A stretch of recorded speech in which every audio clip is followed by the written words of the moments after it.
कि कहते हैं काम को स्टार्ट किया जाए। चलिए काम को करते हैं स्टार्ट। जब काम को करेंगे स्टार्ट तो ज़्यादा कुछ विशेष बात नहीं है। सबसे पहले क्लास में आप लोग से कर लेते हैं बात कि आज क्लास में हम क्या क्या करने वाले हैं। बात अभी क्लास में आपसे बात करेंगे 12th क्लास के फिजिक्स में जो रे ऑप्टिक्स नाम का चैप्टर है, इसी रे ऑप्टिक्स के बारे में बात करते हैं। ऐसे तो इस रे ऑप्टिक्स में बहुत सारा चीज़ें पढ़ना है, लेकिन अभी बहुत सारा चीज़ें पर बात नहीं करेंगे। अभी बात करेंगे सिर्फ प्रिज्म के बारे में। तो चलिए लंद फंद बंद करते हैं, सीधे काम को शुरू करते हैं, सीधे पॉइंट पे आते हैं। तो सबसे पहले आप लोग अपना कॉपी में हेडलाइन लगाइए प्रिज्म, ठीक है। चलिए तो इस प्रिज्म पर बात स्टार्ट करते हैं। जैसे ही प्रिज्म पर बात स्टार्ट करेंगे तो पहले बता देते हैं, पहले कुछ बेसिक कंसेप्ट जो बेसिक बातें होती है प्रिज्म के बारे में उसको बात करेंगे। उसके बाद इस पर कुछ मैथमेटिकल जो फार्मूलाज है उसको हम डिराइव करेंगे और उसके बाद अच्छा इस पर न्यूमेरिकल कराएंगे, एनसीईआरटी से लेके आईआईटी मेन और एडवांस लेवल तक, ठीक है।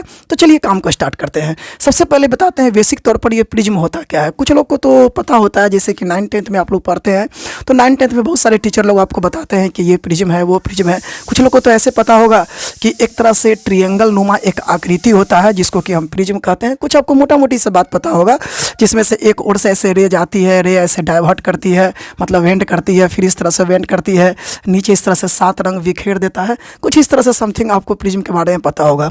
लेकिन दोस्त ये सब बेसिक बातें हैं जो कि आप लोग 9th-10th में पढ़ते होंगे।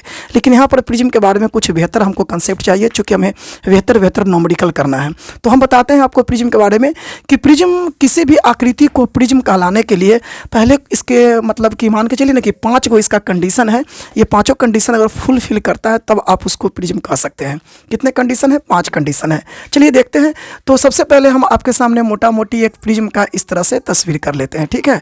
देखिए दोस्त, ये आपके सामने प्रिज्म का कुछ इस तरह का आकृति प्रिज्म होता है, ठीक है। चलिए ये आपका हमने प्रिज्म का फोटो कर लिए, लेकिन ये आकृति प्रिज्म हो जाएगा ये मतलब कि कोई ज़रूरी नहीं है कि ये आकृति को हम प्रिज्म कहिए देंगे। इसको प्रिज्म कहलाने के लिए इसमें 5 कंडीशन है, मतलब कुछ कंडीशन है जिसको कि हम बताते हैं, ठीक है। दोस्त यहाँ पर आपके सामने लिखते हैं सबसे पहले कंडीशन नंबर फर्स्ट, ठीक है। चलिए सबसे पहला कंडीशन क्या है कि ये जो भी कुछ आकृति है ये सॉलिड का बना होना चाहिए। किसका बना होना चाहिए? सॉलिड का। याद हो गया। तो किसी भी आकृति को प्रिज्म कहलाने के लिए सबसे पहला कंडीशन है कि वो आकृति सॉलिड, दैट मीन्स ठोस का बना होना चाहिए। तो चलिए फर्स्ट कंडीशन में हम सबसे पहले आपके सामने क्या लिखे? सॉलिड, ठीक है। लेकिन सिर्फ सॉलिड का बना होने से ये प्रिज्म नहीं हो जाएगा, इसके लिए कुछ और भी कंडीशन यहाँ पे होते हैं, ठीक है सर। यहाँ पे और कंडीशन क्या होते हैं?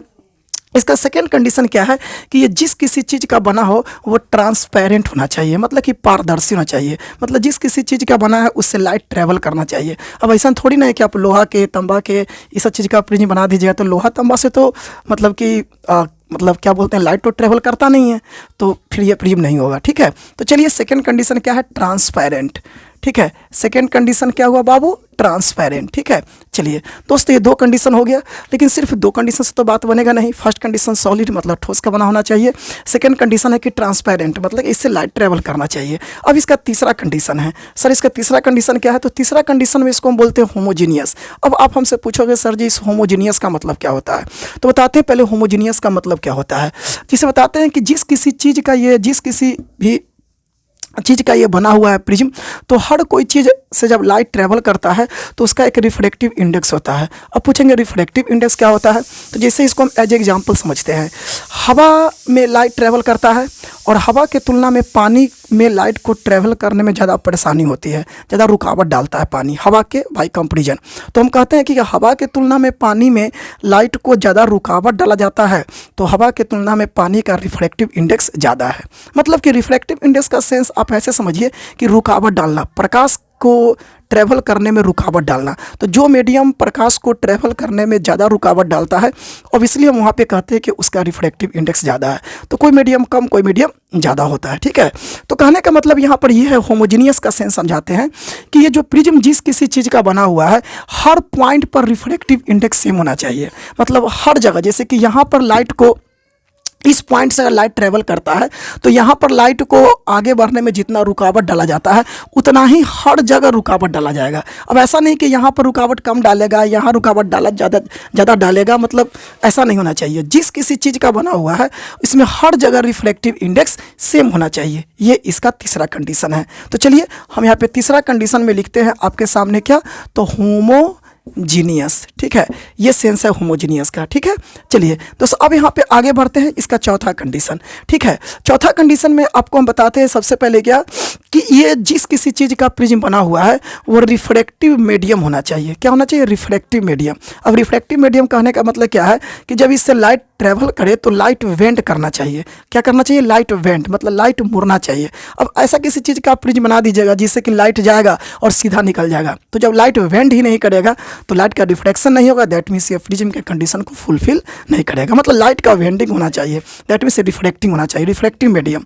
तो यहाँ पे लिखते हैं चौथा कंडीशन क्या हो गया? रिफ्लेक्टिंग मीडियम, मतलब जिस किसी चीज़ का बना हुआ वह रिफ्लेक्टिव मीडियम होना चाहिए। अब इसका पांचवा और अंतिम कंडीशन पर विचार करते हैं, ठीक है। ये चार कंडीशन तो होना ही चाहिए, लेकिन सिर्फ ये चार कंडीशन हो जाने मात्र से भी हम ऐसा नहीं कह सकते हैं कि यह आकृति प्रिज्म हो ही जाएगा। इसका पांचवा और अंतिम कंडीशन क्या है, ध्यान दीजिएगा दोस्त। जैसे कि यहाँ से ऐसे लाइट गया, ठीक है, लाइट इस स्थान पे ऐसे हल्का सा बैंड हुआ और फिर यहाँ से इस तरह से ऐसे लाइट बैंड होके निकल गया, ठीक है। अब देखिए तो फर्स्ट बार लाइट का रिफ्लेक्शन इस सरफेस से हुआ है, ये प्लेन सरफेस है ना, ये प्लेन सरफेस है, ठीक है, ये प्लेन सरफेस है। फिर लाइट का सेकंड रिफ्लेक्शन यहाँ से हुआ है। तो दोस्तों दो जगह प्लेन सरफेस से लाइट का रिफ्लेक्शन हुआ है, दो जगह प्लेन सरफेस से लाइट का रिफ्लेक्शन हुआ है। तो सबसे पहला है कि दो गो प्लेन सरफेस से लाइट का रिफ्लेक्शन होना चाहिए और ये दोनों प्लेन सरफेस एक एंगल से देखिए यहाँ पे इंक्लाइंड है, ठीक है। मतलब दो गो प्लेन सरफेस से बॉन्डेड होना चाहिए और ये दोनों प्लेन सरफेस एक एंगल से इंक्लाइंड होना चाहिए, ठीक है। ये कंडीशन काफ़ी इंपॉर्टेंट और काफ़ी महत्वपूर्ण कंडीशन है। इस कंडीशन को थोड़ा सा पहले और समझ लेते हैं। तो देखिए तो यहाँ पर हम एक आकृति करते हैं, ठीक है। यहाँ ध्यान दीजिए, इससे आपको बेहतर शायद समझ में आएगा, ठीक है ना। देखिए तो एक और हम मतलब कि ग्लास स्लैब करते हैं, ठीक है। अब देख लीजिए इस आकृति को, देखिए यहाँ पर देखिए तो लाइट ऐसे गया, ठीक है, यहाँ से ऐसे बैंड किया और यहाँ से ऐसे बैंड करके निकल गया। अब देखिए यहाँ पर भी लाइट दो गो प्लेन सरफेस से रिफ्लेक्शन हुआ है। देखिए फर्स्ट रिफ्लेक्शन यहाँ पे हुआ है और सेकंड रिफ्लेक्शन यहाँ हुआ है, लेकिन इस दोनों में यहाँ पे अंतर है। इस दोनों में यहाँ पे अंतर क्या है कि यहाँ पे लाइट का रिफ्लेक्शन हुआ है और यहाँ पे लाइट का रिफ्लेक्शन हुआ है। ये दोनों जो सरफेस है किसी एक एंगल से इंक्लाइंड नहीं है। देखिए दोस्त इसको हम अलग समझाते हैं, इस तरह से देखिए, इस तरह से देखिए, एक सरफेस ये है और एक सरफेस देखिए इस तरह से ये है, ठीक है। देखिए लाइट यहाँ से ऐसे गया है, फिर ऐसे बैंड हुआ, ऐसे बैंड हुआ है। तो ये दो सरफेस से लाइट का रिफ्लेक्शन हुआ है, लेकिन ये दोनों सरफेस किसी एंगल से इंक्लाइंड नहीं है। इस पर तीसरा सरफेस इस तरह से रखा गया है, तो तीसरा सरफेस के साथ ये बॉन्डेड हुआ है। तो हम इसको कहें कि प्रिज्म के कंडीशन को फुलफिल नहीं करता है, ये प्रिज्म नहीं है। लेकिन हाँ, अब इसी पर हम एक बात और आपको बता देना चाहते हैं। इसी जगह पर आप देख लीजिए, अगर इस तरह से हम आकृति कर दें, ठीक है। अब देखिए, अब यहाँ पर आप देख लीजिए, देखिए इस तरह से लाइट इस सरफेस से गया है, ठीक है ना, और यहाँ से ऐसे हल्का सा बैंड किया है और फिर यहाँ से इसे बैंड करके निकल गया है, ठीक है। अब देखिए तो फिर देखिए लाइट का दो जगह दो सरफेस पर लाइट का रिफ्लेक्शन हुआ है। फर्स्ट रिफ्लेक्शन लाइट का यहाँ पे हुआ है, सेकेंड रिफ्लेक्शन यहाँ हुआ है। लेकिन अब देखिए जिस दो सरफेस से रिफ्लेक्शन हुआ है ये दोनों सरफेस एक एंगल से इंक्लाइंड है, तो ये प्रिज्म के कंडीशन को फुलफिल करेगा। और यहाँ पे कुछ दिक्कत है, फिर से आप तस्वीर कर देते हैं।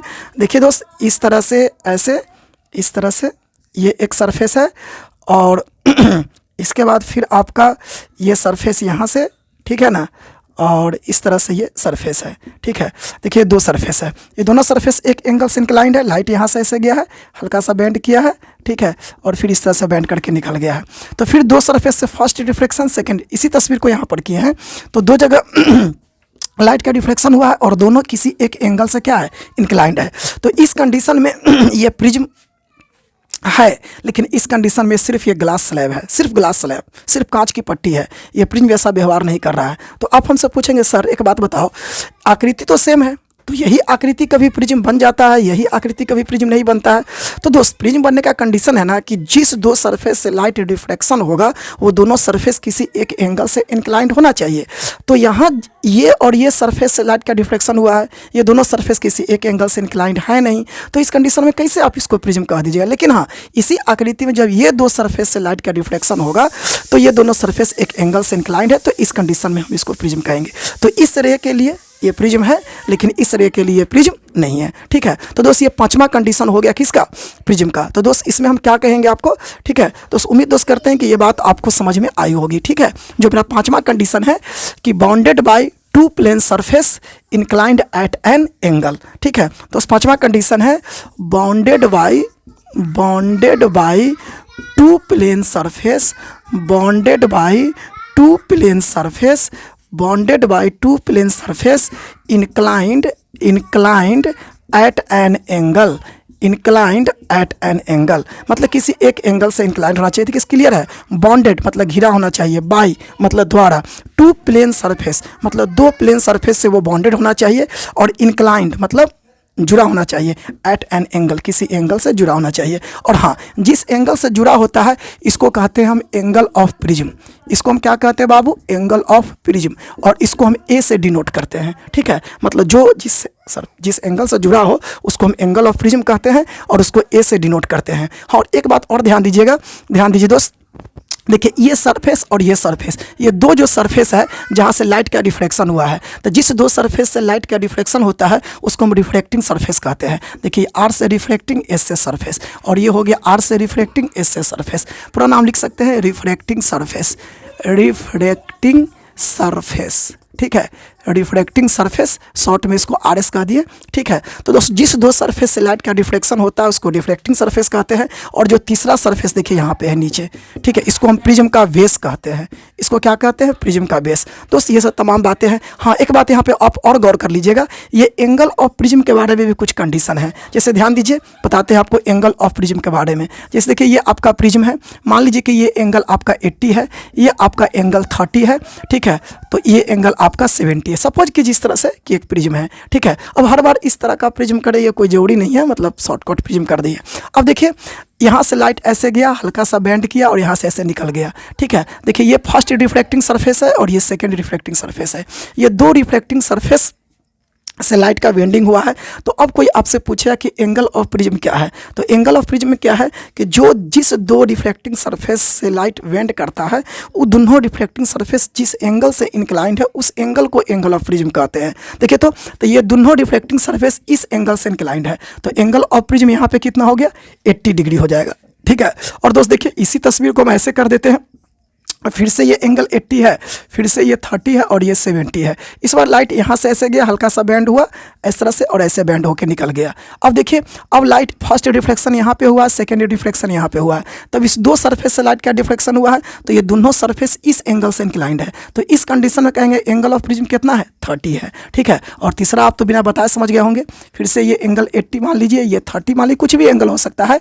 और अब देखिए लाइट यहाँ से गया, हल्का सा ऐसे बैंड किया और यहाँ से ऐसे निकल गया। तो अब बताइए ये फर्स्ट रिफ्लेक्शन यहाँ पे हुआ है, सेकंड रिफ्लेक्शन यहाँ पे हुआ है, तो जिस दो सरफेस से रिफ्लेक्शन हुआ ये दो सरफेस यहाँ पर इस एंगल के साथ इंक्लाइंड है, जो एंगल आपका कितना है? 70 डिग्री। तो इस कंडीशन में हम कहेंगे कि एंगल ऑफ प्रिज्म कितना है? 70 डिग्री। तो दोस्त हम ये प्रिज्म के बारे में कुछ बेसिक फंडामेंटल बातें जो थी वो आपको बता रहे थे। उम्मीद करते दोस्त ये बातें आपको अच्छी लगी होंगी। दोस्त इसको थोड़ा सा बगल में खड़ा हो गया, इसको नोट कीजिए। और अभी प्रिज्म का तो कहानी स्टार्ट हुआ है, कहते हैं ना अभी तो पार्टी शुरू हुई है। नोट कीजिए, आगे बढ़ते हैं। तब दोस्त तो अब प्रिज्म के बारे में फिर कुछ बात को यहाँ से आगे बढ़ाते हैं। ठीक है, चलिए प्रिज्म के बारे में जब बात आगे बढ़ाते हैं तो प्रिज्म के बारे में तो बेसिक बात कुछ आप लोग जान गए हैं।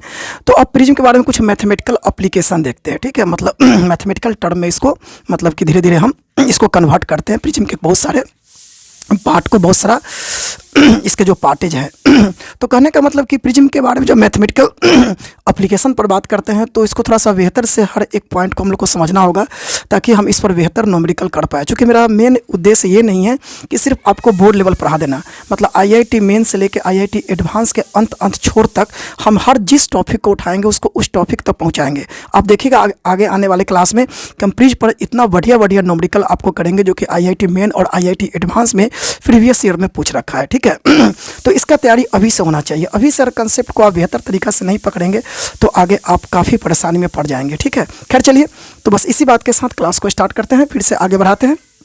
तो अभी आपके सामने सबसे पहले लिखते हैं एप्लीकेशन। ठीक है, मैथमेटिकल एप्लीकेशन कुछ बात करते हैं। ठीक है, mathematical application, mathematical application of prism.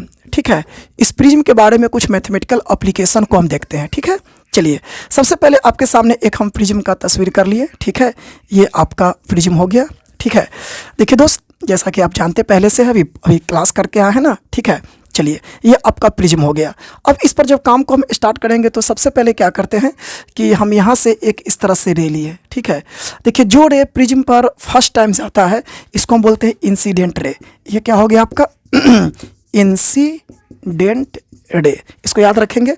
जो रे प्रिज्म पड़ गया वो क्या हो गया, इंसिडेंट रे, ठीक है। देखिए इस पॉइंट पर क्या है कि प्रिज्म अब अपना मतलब इस पॉइंट से क्या है कि ये रे जो है अपना मीडियम को चेंज करेगा, ठीक है, सरफेस के इस पॉइंट पर। तो इस सरफेस पर पहले हम इसे नॉर्मल डाल दिए, ठीक है, इसको क्या कहते हैं, नॉर्मल, ठीक है। अब देखिए नॉर्मल के साथ जो ये इंसिडेंट रे एंगल बनाता है इसको एंगल ऑफ इंसिडेंस कहते हैं, ठीक है। इसको हम आई से डिनोट करते हैं। इस छोटी छोटी बातों को आप याद रखिएगा कि जो रे आपका प्रिज्म पर सबसे फर्स्ट ऑफ ऑल गया है तो उसको हम इंसिडेंट रे कहते हैं। जिस सरफेस से वो अपना मीडियम को चेंज करना चाह रहा है, जिस पॉइंट पर से मीडियम को चेंज करेगा उस पॉइंट पर हम नॉर्मल डाल दिए, और नॉर्मल के साथ जो ये एंगल बनाता है इसको एंगल ऑफ इंसिडेंस कहते हैं, ठीक है। चलिए अब क्या है कि जब यहाँ से जब मीडियम चेंज हुआ है तो लाइट का रिफ्लेक्शन होगा, तो लाइट तो ऐसे जाना चाहिए था नॉर्मली। अगर लाइट वेंड नहीं करता तो लाइट कुछ इस तरह से निकल जाता, लेकिन लाइट यहाँ से हल्का सा मान लीजिए इस तरह से वेंड किया है, ठीक है दोस्त। तो ये लाइट वेंड किया है और ये आपका क्या था, नॉर्मल था, ठीक है। ये नॉर्मल के साथ जो ये एंगल बनाता है रिफ्लेक्शन के बाद इसको कहते हैं आर। इसे क्या कहते हैं, आर, ठीक है। इसको यहाँ पर हम आर दे दिए, ठीक है। इसको रिफ्लेक्टिंग एंगल कहते हैं लेकिन फिर भी अब यहाँ पे आर से इसको हम डिनोट कर दिए। देखिए फिर से ये रह गया और यहाँ से फिर इस सरफेस के बाद फिर से ये मीडियम को चेंज करेगा, तो फिर से अब मीडियम को चेंज करेगा तो लाइट का फिर से यहाँ पर रिफ्लेक्शन होगा। हाँ सर, लाइट का तो फिर से यहाँ पर रिफ्लेक्शन होना ही चाहिए, तो ठीक है। तो इस पॉइंट से रिफ्लेक्शन होगा तो फिर हम क्या करेंगे, यहाँ पर इस तरह से हमने नॉर्मल डाल दिया, ठीक है। यहाँ पर क्या कर दिया, इस तरह से नॉर्मल डाल दिया, ठीक है। और लाइट को ऐसे तो जाना चाहिए था इस तरह से, लेकिन लाइट क्या है, थोड़ा सा यहाँ से बेंड कर गया और लाइट इस तरह से यहाँ से निकल गया, ठीक है। तो अब देखिए जो लाइट प्रिज्म में एंट्री मारता है स्टार्टिंग में उसको इंसिडेंट रे कहते हैं, और ये तो रिफ्लेक्टिंग रे हो गया। और जो लाइट प्रिज्म से बाहर निकलता है इसको बोलते हैं इमर्जेंट रे। इसको हम लोग क्या बोलते हैं बाबू, इमर्जेंट रे, ठीक है। तो ये आपका क्या हो गया, इमर्जेंट रे कहते हैं। और ये इमर्जेंट रे नॉर्मल के साथ जो एंगल बनाता है इसको एंगल ऑफ इमर्जेंट और शॉर्ट में ई से डिनोट करते हैं, ठीक है। एंगल ऑफ इंसिडेंस और एंगल ऑफ इमर्जेंट, इसको आई से डिनोट करते हैं और इसको ई से डिनोट करते हैं। अब देखिए जब लाइट यहाँ से मतलब इस यहाँ से जा रहा था तो इस सरफेस पर देखिए रिफ्लेक्शन एक बार यहाँ पे हुआ है, ये आपका फर्स्ट रिफ्लेक्शन है और यहाँ सेकेंड रिफ्लेक्शन। तो फर्स्ट रिफ्लेक्शन से पहले जो एंगल था इसको आई कह दिए, और सेकेंड रिफ्लेक्शन से पहले जो ये लाइट जा रहा था और नॉर्मल के साथ एंगल बनाया तो इसका भी आर ही नाम देते, चूँकि ये रिफ्लेक्शन के साथ बना था, रिफ्लेक्शन होकर गया था। तो दोनों में आपस में कन्फ्यूज़ ना कीजिए, इसके लिए एक काम करते हैं, इसको हम R1 कह देते हैं और इसको हम R2 कह देते हैं, ठीक है। सिर्फ नाम है, बहुत टेंशन लेने की जरूरत यहाँ पे नहीं है, ठीक है। ये सब नाम नहीं देंगे तो फिर मैथमेटिकल एप्लीकेशन को कैसे डिराइव करेंगे, इसलिए सबका अपना अपना हम नाम दे रखे हैं, ठीक है। तो उम्मीद करते हैं दोस्तों टोटल चीज़ आपका क्लियर। एक बार फिर से इसको रिपीट कर देते हैं। ये आपका प्रिज्म है, जो प्रिज्म पर रे जा रही है उसको इंसिडेंट रे कहते हैं। जिस पॉइंट जिस सरफेस से ये रे फर्स्ट रिफ्लेक्शन होगा उस सरफेस पर जो हम नॉर्मल डालते हैं और नॉर्मल के साथ जो एंगल बनता है इसको एंगल ऑफ इंसिडेंट कहते हैं। रिफ्लेक्शन के बाद जो एंगल है उसको हम R1 कहते हैं। नॉर्मल के साथ याद रखिएगा, हर एंगल नॉर्मल के साथ बन रहा है, ठीक है, ये कंफ्यूज मत कीजिएगा। हर एंगल के साथ बन रहा है, नॉर्मल के साथ बन रहा है।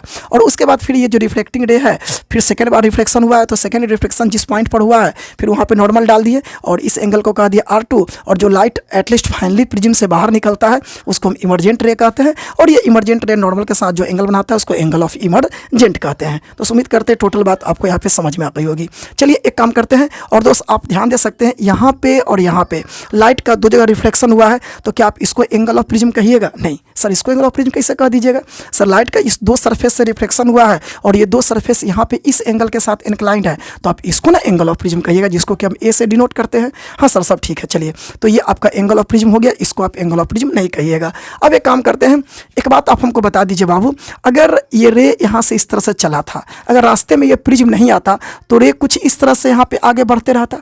अगर रास्ते में प्रिज्म नहीं आता, सपोज कीजिए कि रास्ते में प्रिज्म नहीं आता, तो प्रिज्म आने के कारण लाइट देखिए यहाँ से लाइट जा रही थी इस तरफ, लाइट डाइवर्ट होकर यहाँ से डाइवर्ट हुआ, फिर लाइट यहाँ डाइवर्ट हुआ, तो प्रिज्म नहीं आने पर तो लाइट तो सीधा निकल जाता क्योंकि मीडियम चेंज होता नहीं। लेकिन प्रिज्म आने के कारण लाइट यहाँ पे पहुँच गया, तो प्रिज्म नहीं आता तो लाइट यहाँ पे होता और लाइट पहुँच कहाँ गया, यहाँ पे। तो इसको थोड़ा सा बैकवर्ड डायरेक्शन में हम थोड़ा सा इसको बढ़ा लिए, ठीक है, बैकवर्ड, ठीक है। इमर्जेंट रे को बैकवर्ड बनाए तो पता चलता है कि अगर प्रिज्म रास्ते में नहीं आता तो लाइट यहाँ पे होता, और प्रिज्म आने का लाइट अब कहाँ पे पहुँच गया, यहाँ पे। मतलब अपने मूल रास्ते से, अपने मेन पाथ से ये इतना डाइवर्ट किया है, इतना डेविएशन हुआ है, तो इसको जो एंगल बनता है इसको हम कहते हैं एंगल ऑफ डेविएशन। इसको क्या कहते हैं बाबू, एंगल ऑफ डेविएशन। बोलो क्या कहते हैं, एंगल ऑफ डेविएशन। और इसको हम डेल से इंडिकेट करते हैं, ठीक है। इसको शॉर्ट में किससे, ये डेल से इंडिकेट करते हैं। तो ये हो गया एंगल ऑफ डेविएशन। तो दोस्त कुछ ऐसे ऐसे पॉइंट्स था जो कि मैथमेटिकल टर्म के रूप में हम आपको बता रहे थे, ये आई, R1, R2, E, A, angle of deviation,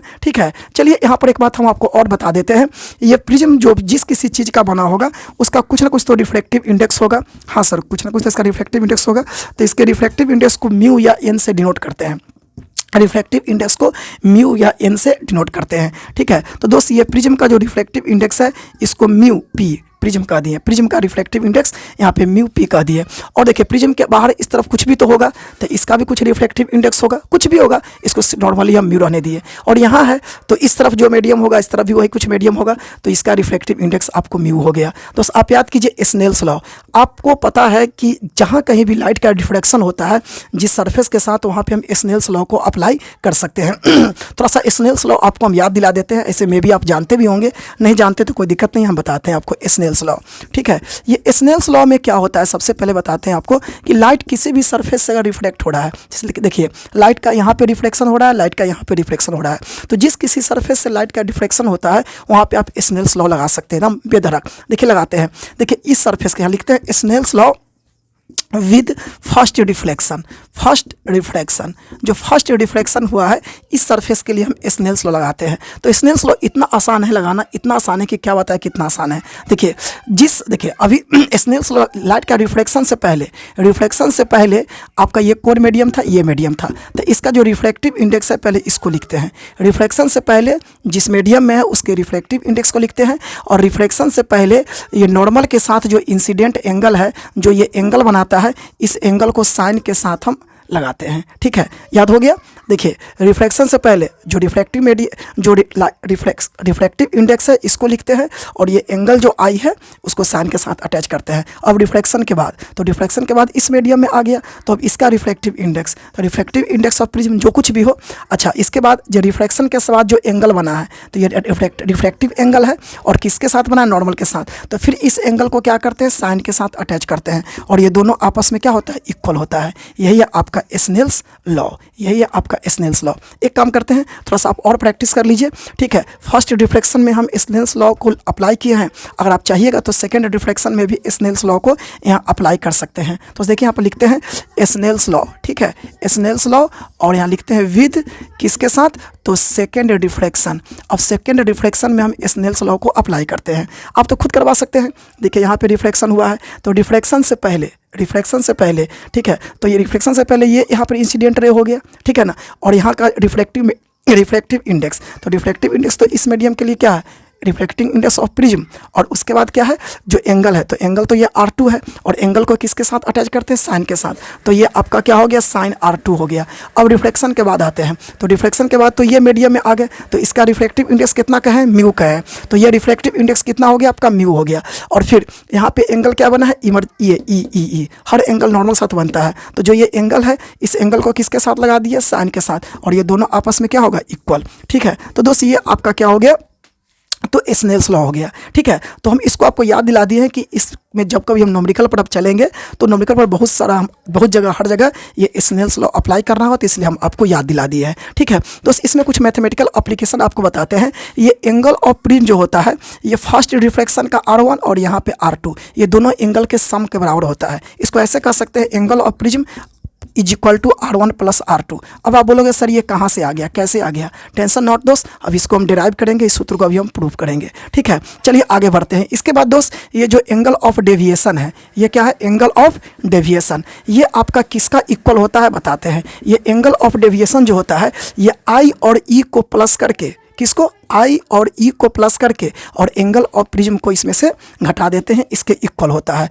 तो एंगल ऑफ डेविएशन क्या होता है, तो ये I प्लस E और इसमें से घटाते हैं क्या, एंगल ऑफ प्रिज्म। ठीक है, फिर आप पूछोगे सर ये कहाँ से आपने ले आया। दोस्तों ये दोनों सूत्र को हम डिराइव करेंगे, ये तो पहले से स्नेल्स लॉ है, आप लोग पढ़ रखे हैं, इसको डिराइव भी किया जा चुका है। ठीक है ना, खैर चलिए, लेकिन दोस्त यहाँ पे ये जो है ये दोनों सूत्र को अभी हम डिराइव करते हैं। तो बस उम्मीद करते हैं इतना बात आपको समझ में आया है। अब इसको हम सूत्र को प्रूव करते हैं, उसके बाद हम न्यूमेरिकल पर चलेंगे। तो थोड़ा सा बगल में खड़ा हो गए हैं, इसको फटाफट आप लिख लीजिए और चलते हैं इस सूत्र को डिराइव करने के लिए। ठीक है, तब दोस्त काम को आगे बढ़ाते हैं। अभी जो दो सूत्र आपको जो हम फार्मूला बताए थे उसको डिराइव करने का हम काम शुरू करते हैं। ठीक है, देखिए दोस्त, सबसे पहले आपके सामने हम फिर से प्रिज्म कर लेते हैं। ठीक है, प्रिज्म से रिलेटेड वो फार्मूला है, तो प्रिज्म के साथ ही उसको हम डिराइव कर सकते हैं। ठीक है, तो इस पर थोड़ा सा हम बड़ा प्रिज्म की है, चूँकि दोस्त चित्र में कुछ काफ़ी सारा इंटरनल हमको काम करना पड़ेगा, इसलिए थोड़ा सा बड़ा सा हम प्रिज्म कर लिए। ठीक है, चलिए ये आपका क्या हो गया, प्रिज्म हो गया।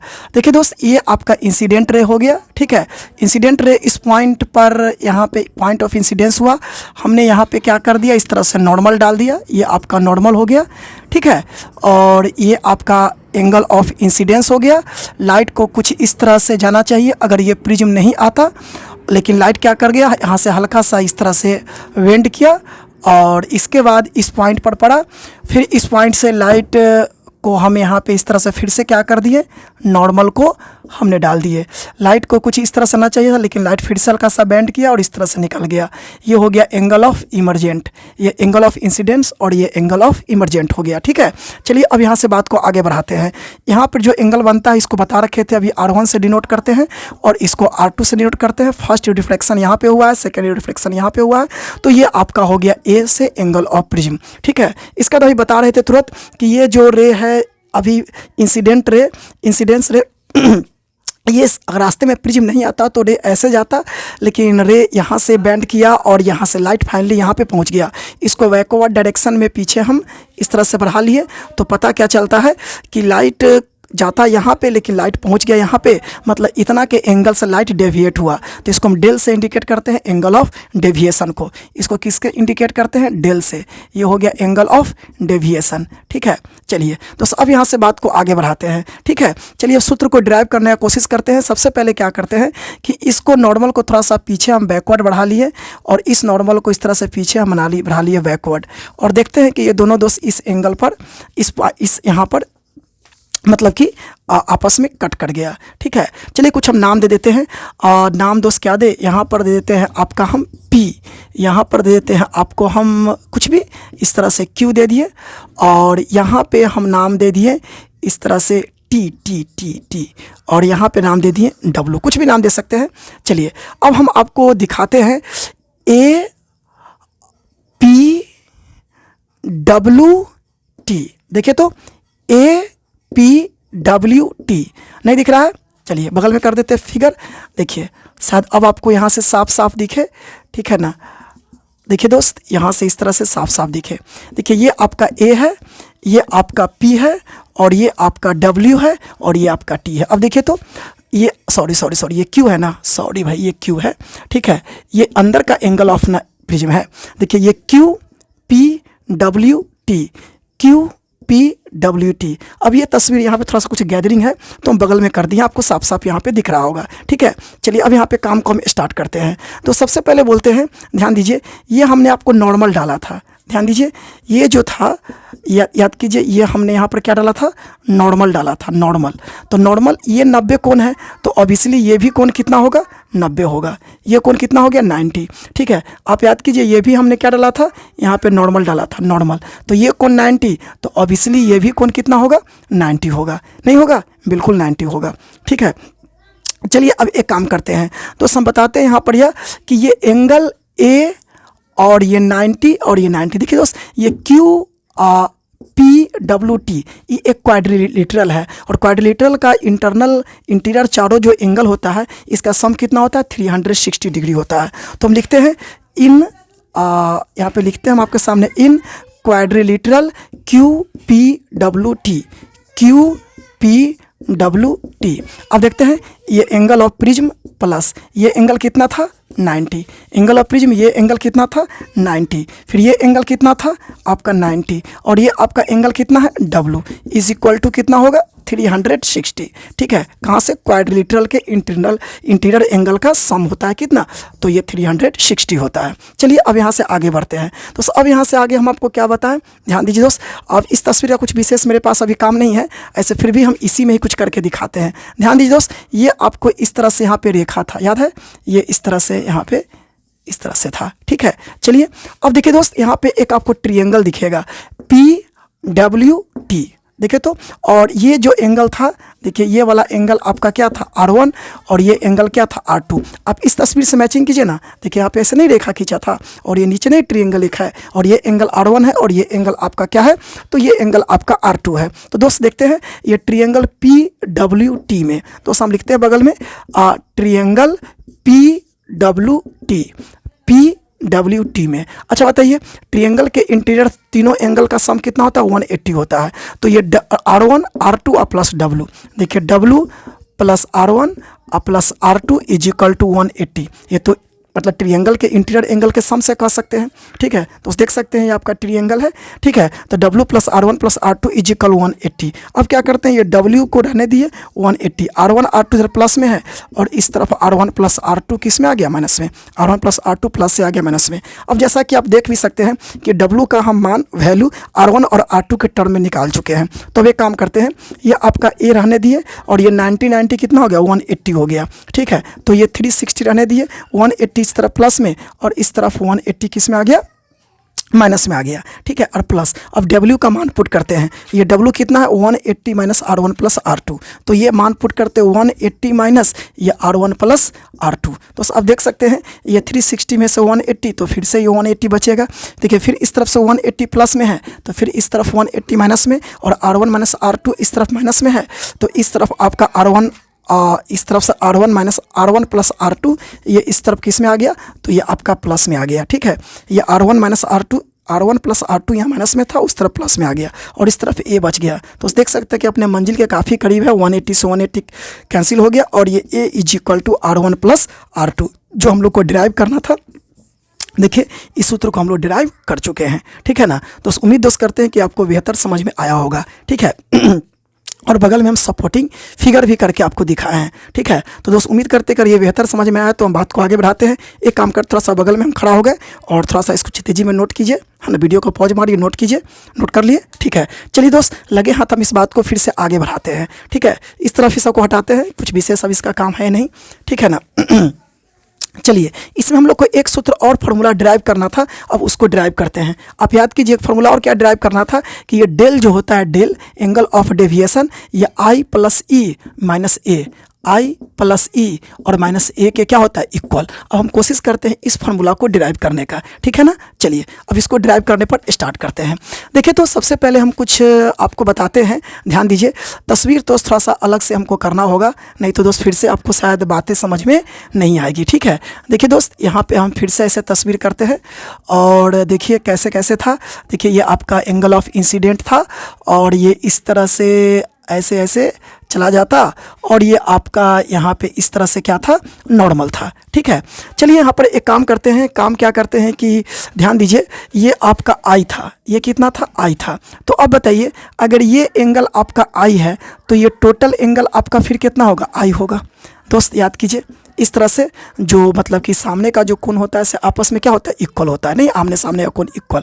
तो अगर ये एंगल जितना होता है उतना ही यही होता है जब दो लाइन एक पॉइंट पर इंटरसेक्ट करता है। तो ध्यान दीजिए ये एक लाइन है नॉर्मल का, और ये एक इंसिडेंट रे का, तो ये दोनों, ये एंगल I है, तो ये टोटल एंगल कितना होगा? I होगा। इतना बात समझ में आ रही है, ठीक है। अच्छा अब देखिए, और ये जो रे है इस तरह से ऐसे डाइवर्ट करके यहाँ पे चला गया था, है ना। ये रे इस तरह से डाइवर्ट करके चला गया था। तो अब बताइए ये टोटल एंगल यहाँ से लेके यहाँ तक कितना है? I है, और इतना से इतना जो एंगल है इसका नाम हम R1 दिए हैं। देखिए यहाँ से लेके यहाँ तक जो इतना एंगल, इसका नाम क्या दिया? R1। तो अब आप हमको बताइए यहाँ से यहाँ तक के एंगल I है, और यहाँ से एंगल R1 है, तो ये जो एंगल आपका बचेगा, ये जो एंगल बचेगा, ये कितना बचेगा? तो I माइनस R1 बचेगा, नहीं बचेगा।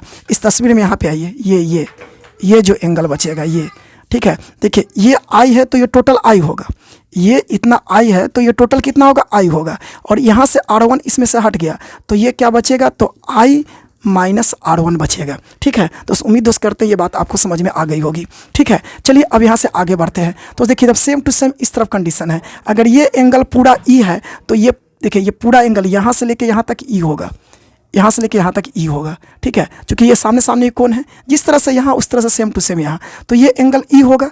अच्छा, ये एंगल आपका इतना R2 हट गया, तो ये जो इतना बचा हुआ पार्ट है तो ये ई में से R2, मतलब फिर से ये क्या बचेगा, तो ये ई माइनस R2 बचेगा। ठीक है ना, तो ये I माइनस R1 और ये E माइनस R2 बच गया। ठीक है दोस्त, उम्मीद करते हैं कि ये बात आपको समझ में आई होगी। ठीक है, चलिए दोस्त अब बात को यहाँ से आगे बढ़ाते हैं। दोस्त एक ट्रिएंगल आपको हम दिखाते हैं, यहाँ पे हम कुछ नाम दे देते हैं अपना, समथिंग H दे देते हैं, H। चलिए दोस्त अब देखिए तो PHE हम तस्वीर यहाँ पे करके दिखाते हैं। ठीक है, ये इस तरह से और ये इस तरह से और ये इस तरह से। ठीक है, यहाँ पे हमने नाम क्या दिया है, H, यहाँ पे नाम क्या दिया है, P, और यहाँ पे नाम दिया क्या है, T। देखिए PH, इसका नाम क्या है, T। ठीक है, और ये एंगल आपका क्या था, डेल था। ठीक है, देखिए दोस्त ये जो एंगल है I माइनस R1, अभी तुरंत हमने फाइंड आउट किया है, ये I माइनस क्या है R1, और इस एंगल को तुरंत फाइंड आउट किया है E माइनस R2, ये एंगल क्या है, E माइनस R2। चलिए तो अब देखिए दोस्त ट्रायंगल को फिर से आप देख लीजिए अच्छा से, ये H, ये P और E, HPE दिख रहा है ना, HPE। ठीक है, चलिए और ये एंगल अभी फाइंड आउट किया था I माइनस R1 जो लिखा हुआ है, ये एंगल अभी हमने फाइंड आउट किया था E माइनस R2, ये भी आपका लिखा हुआ है, और ये एंगल ऑफ डेविएशन डेल है। ठीक है, चलिए दोस्त इस ट्रायंगल में देखिए अब हम लिखते हैं यहाँ पढ़िए,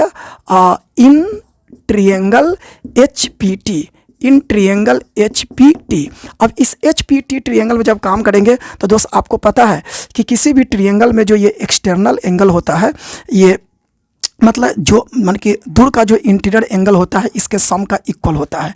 एक्सटर्नल एंगल जो होता है, एक्सटीरियर एंगल होता है, जो इंटरनल जो दो गो एंगल होता है उसका सम का क्या होता है, इक्वल होता है दोस्त। तो इसके रूल से हम कर सकते हैं कि जो डेल है, ये डेल को हम लिख सकते हैं क्या, I minus R1 plus E minus R2। दोस्त ये फार्मूला आपको याद होगा, 19th हम लोग पढ़ते थे, इस तरह से याद कीजिए। ठीक है, कोई भी ट्रायंगल है, किसी भी साइड को हम आगे डेवलप कर लेते हैं, तो आगे साइड को डेवलप करने पर जो एक्सटर्नल एंगल बनता है, मान लीजिए ये एंगल 60 है और ये एंगल 20 है, तो ये एंगल कितना होगा, तो ये दोनों एंगल के सम के इक्वल होता है, तो ये कितना होगा, 40 20 60, ये आप पढ़े होंगे। ठीक है, नहीं तो इसको भी याद भी कर सकते हैं। ठीक है, चलिए दोस्तों आगे बढ़ते हैं। एक्सटर्नल एंगल जो होता है, एक्सटीरियर एंगल, ये अंदर के दो गो इंटीरियर एंगल के सम के इक्वल होता है। ठीक है, चलिए इसको याद रखिएगा। चलिए तो उसी फार्मूला से यहाँ पे कर दिए। अब हम इसको थोड़ा सा आगे बढ़ा लेते हैं। देखिए ये डेल आपका रह गया। अब इसमें करते क्या है, आपके सामने ये I आपका रहने दिए और E आगे पीछे कर दिए, I और E को, और ये माइनस R1 और ये माइनस R2, I E यहाँ कर दिए, दोनों जस के तस आगे पीछे की है बाबू। ठीक है, ये I प्लस E रह गया, दोनों में माइनस है, माइनस को यहाँ से कॉमन कर लीजिए, तो ये R1 प्लस R2 हो गया, और ये डेल ये आपका I प्लस E, जैसा कि देख सकते हैं R1 प्लस R2 अभी हमने तुरंत ड्राइव किया था। R1 प्लस R2 को कितना लाया था, A, तो R1 प्लस R2 का मान यहाँ पर A पुट कर देते हैं, या लिख देते हैं PUT put A is equal to R1 plus R2, मतलब R1 प्लस R2 तहाँ A को हम पुट कर देते हैं, जो हम पहले से भी ड्राइव करके ला चुके हैं। ठीक है, चलिए डेल, तो ये I plus E minus R1 plus R2 यहाँ से हटेगा, और यहाँ पे A को हमने इस तरह से पुट कर दिया, और देख सकते हैं कि सेकंड जो फार्मूला मैंने आपको बताया था हमने उसको भी डिराइव कर लिया। ठीक है, तो चलिए दोस्त उम्मीद करते हैं दोस्त आपको ये समझ में आई होगी। ठीक है, बाकी जो हमें कुछ कमी होगा आप तो कमेंट में हमको बताएंगे ही कि हाँ सर आप में अच्छाई है, ये बुराई है, जो भी हो, फिर उसको हम धीरे धीरे वक्त के साथ जैसा जैसा आप हमको सलाह दीजिएगा वैसे वैसे अपने कमी को दूर करने का हम भरसक कोशिश करेंगे। ठीक है, तो चलिए अब इस फार्मूला पर क्या करते हैं कि कुछ क्वेश्चन को हम लोग ड्राइव करते हैं। ठीक है, कुछ अब हम न्यूमेरिकल लेके आते हैं, तो पहले आसान आसान हलवा न्यूमेरिकल आएंगे, और धीरे धीरे मतलब लेवल को बहुत हाई तक ले चलेंगे। जो आपसे हम प्रॉमिस किए हैं कि हम NCERT नहीं, सिर्फ NCERT सिर्फ बोर्ड लेवल नहीं, IIT मेन एडवांस तक के आपको हम इसको ले जाएंगे। ठीक है, तो चलिए बगल में खड़ा है, इसको लिखे, अब चलते हैं न्यूमेरिकल पर। ठीक है, तब दोस्त अब क्या करते हैं कि काम को स्टार्ट करते हैं। जो अभी हम प्रिज्म के बारे में जो मैथमेटिकल कुछ फार्मूला ड्राइव किए थे, उस फार्मूला पर कुछ हम सिंपल सा न्यूमेरिकल आपके सामने लेके आते हैं। ठीक है, तो चलिए स्टार्ट करते हैं। सबसे पहले क्वेश्चन नंबर 1 लगाते हैं, एकदम आसान सा क्वेश्चन लगाते हैं। ठीक है, देखिए दोस्त ये आपके सामने प्रिज्म है। ठीक है, बढ़िया है। ये इक्विलेटरल प्रिज्म है, इक्विलेटरल प्रिज्म है। ठीक है, चलिए ये क्या हो गया, इक्विलेटरल प्रिज्म हो गया। इसके बाद क्या कर दिए, इस पर एक तरह angle incident angle of incident ray इस तरह से गया और जिस पॉइंट पर गया है यहाँ पे हमने इस तरह से नॉर्मल डाल दिए और ये एंगल ऑफ इंसिडेंस कितना दे दिए, 60 डिग्री दे दिए, ठीक है।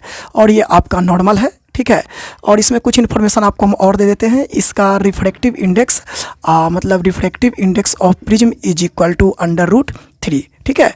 रिफ्रैक्टिव इंडेक्स ऑफ प्रिज्म जिस किसी भी चीज़ का बना हुआ है उसका रिफ्रैक्टिव इंडेक्स कितना है, √3 है। और इसमें कुछ और नहीं, हाँ। और इस तरफ एयर है, इस तरफ क्या है, ये आपका एयर है और इस तरफ भी एयर है, ठीक है। ये आप ग्लास का, चूँकि ग्लास का रिफ्रैक्टिव इंडेक्स √3 होता है, ऐसे बोल दिए। कुछ का भी है, प्रिज्म का रिफ्रैक्टिव इंडेक्स √3 है। और यहाँ पे आपको निकालना क्या है, तो find angle of emergent and find angle of क्या कहते हैं कि इसे इंसिडेंट हो गया है, एंगल ऑफ इमर्जेंट और एंगल ऑफ डेल।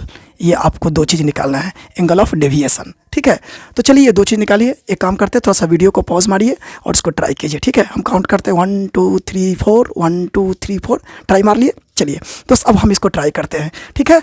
चलिए स्टार्ट करते हैं दोस्त। जब इसको ट्राई करते हैं तो हम इसी तस्वीर में कर देते हैं, लेकिन आप इस क्वेश्चन को अलग से लिखिएगा, सॉल्यूशन को अलग से कीजिएगा।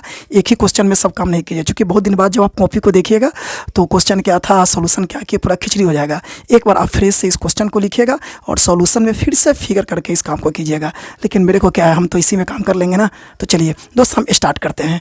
देखिए दोस्त, जैसे कि हम बताते हैं इसका सॉल्यूशन अब यहाँ से हम स्टार्ट करते हैं, ठीक है। दोस्त ये इक्विलेटरल प्रिज्म है, तो इक्विलेटरल कहने का मतलब क्या होता है कि इसका हर एंगल क्या होगा, इक्वल होगा। तो ये एंगल आपका कितना हो गया, 60 डिग्री हो गया, ठीक है।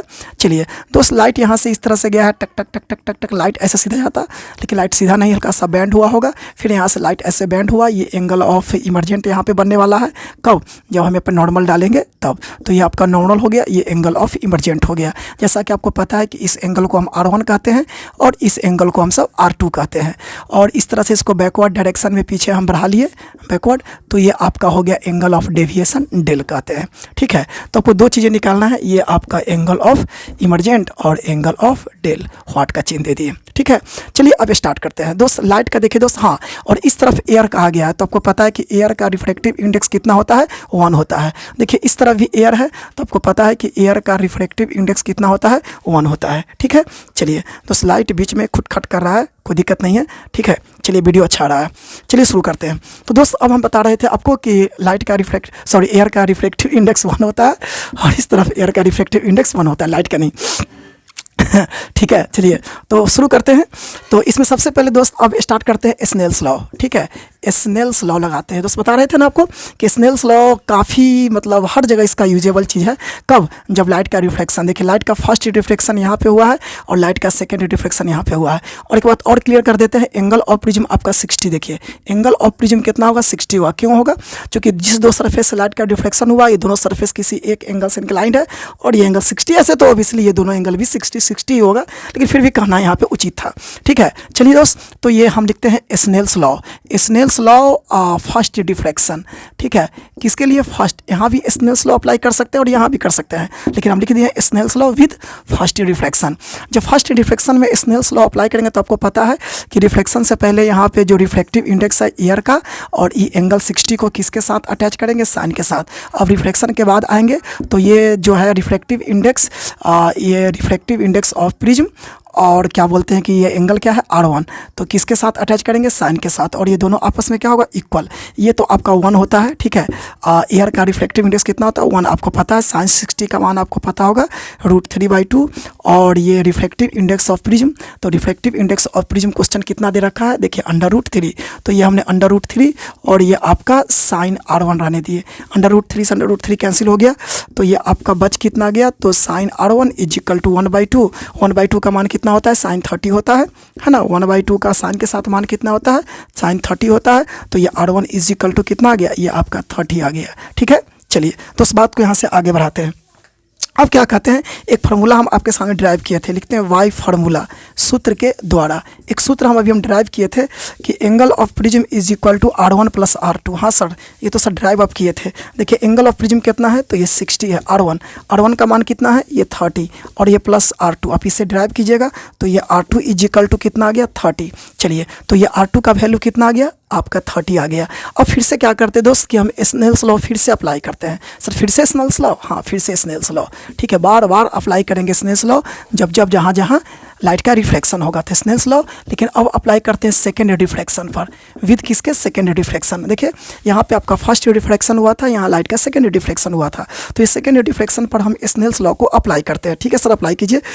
जब सेकेंड रिफ्लेक्शन पर लाइट को, सॉरी स्नेल्स लॉ को जब हम अप्लाई करेंगे, देखिए उस रिफ्लेक्शन से पहले यहाँ पे ये मीडियम है तो इसका रिफ्लेक्टिव इंडेक्स, तो ये रिफ्लेक्टिव इंडेक्स ऑफ क्या हो गया, ये प्रिज्म का हो गया। और ये एंगल क्या था, R2 था। नहीं, देखिए इसके लिए, इस सेकेंड रिफ्लेक्शन के लिए आपका एंगल ऑफ इंसिडेंट ये बन गया, और ये क्या हो गया, R2 हो गया। ठीक है, चलिए, तो ये R2 को किसके साथ अटैच कर दिए, साइन के साथ। अब रिफ्लेक्शन के बाद आते हैं तो ये मीडियम, तो इसका रिफ्लेक्टिव इंडेक्स ऑफ एयर, अच्छा, और ये एंगल क्या हो गया, तो एंगल ऑफ इमरजेंट, ये वाला एंगल।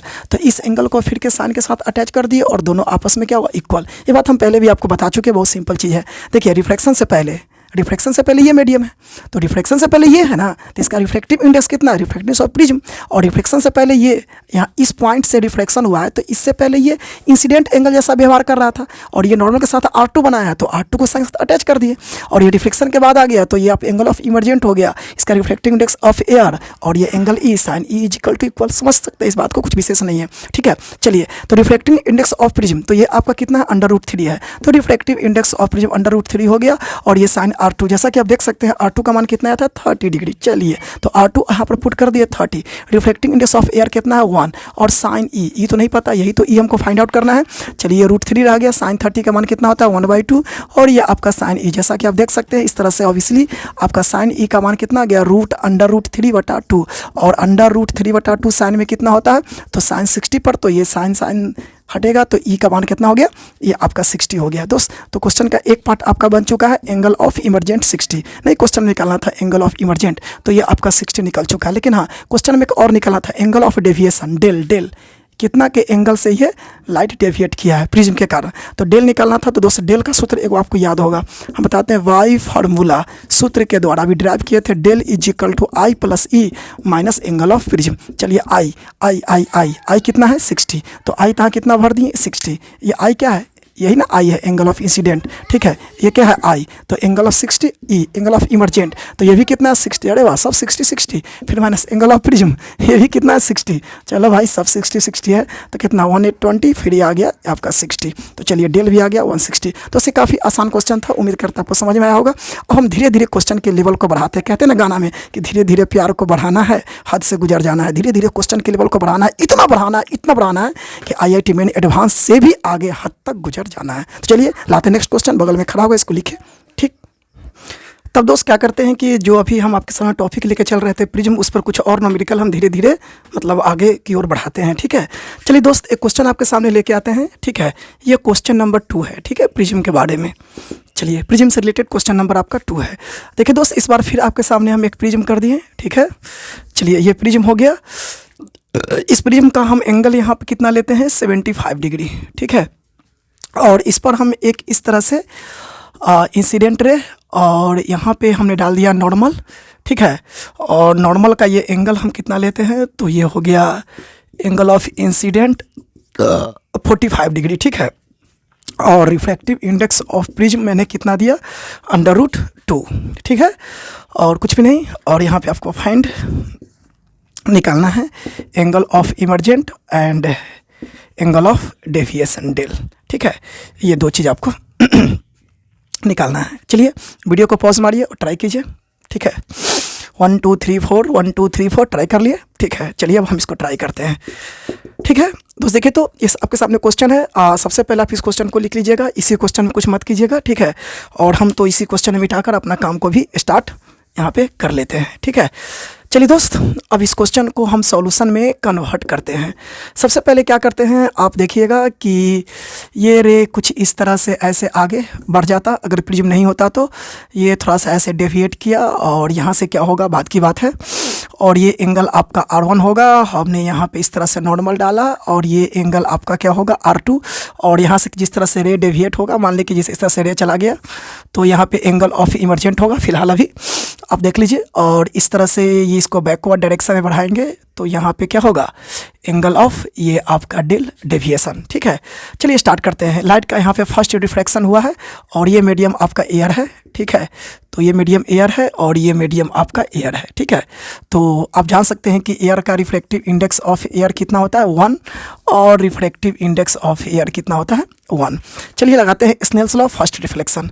ठीक है, Snell's law with first refraction, जहाँ पे फर्स्ट रिफ्रैक्शन हुआ है यहाँ के लिए हम स्नेल्स लॉ लगाते हैं और ये आपका सेकेंड टाइम रिफ्रैक्शन हुआ है। ठीक है, चलिए दोस्त स्टार्ट करते हैं।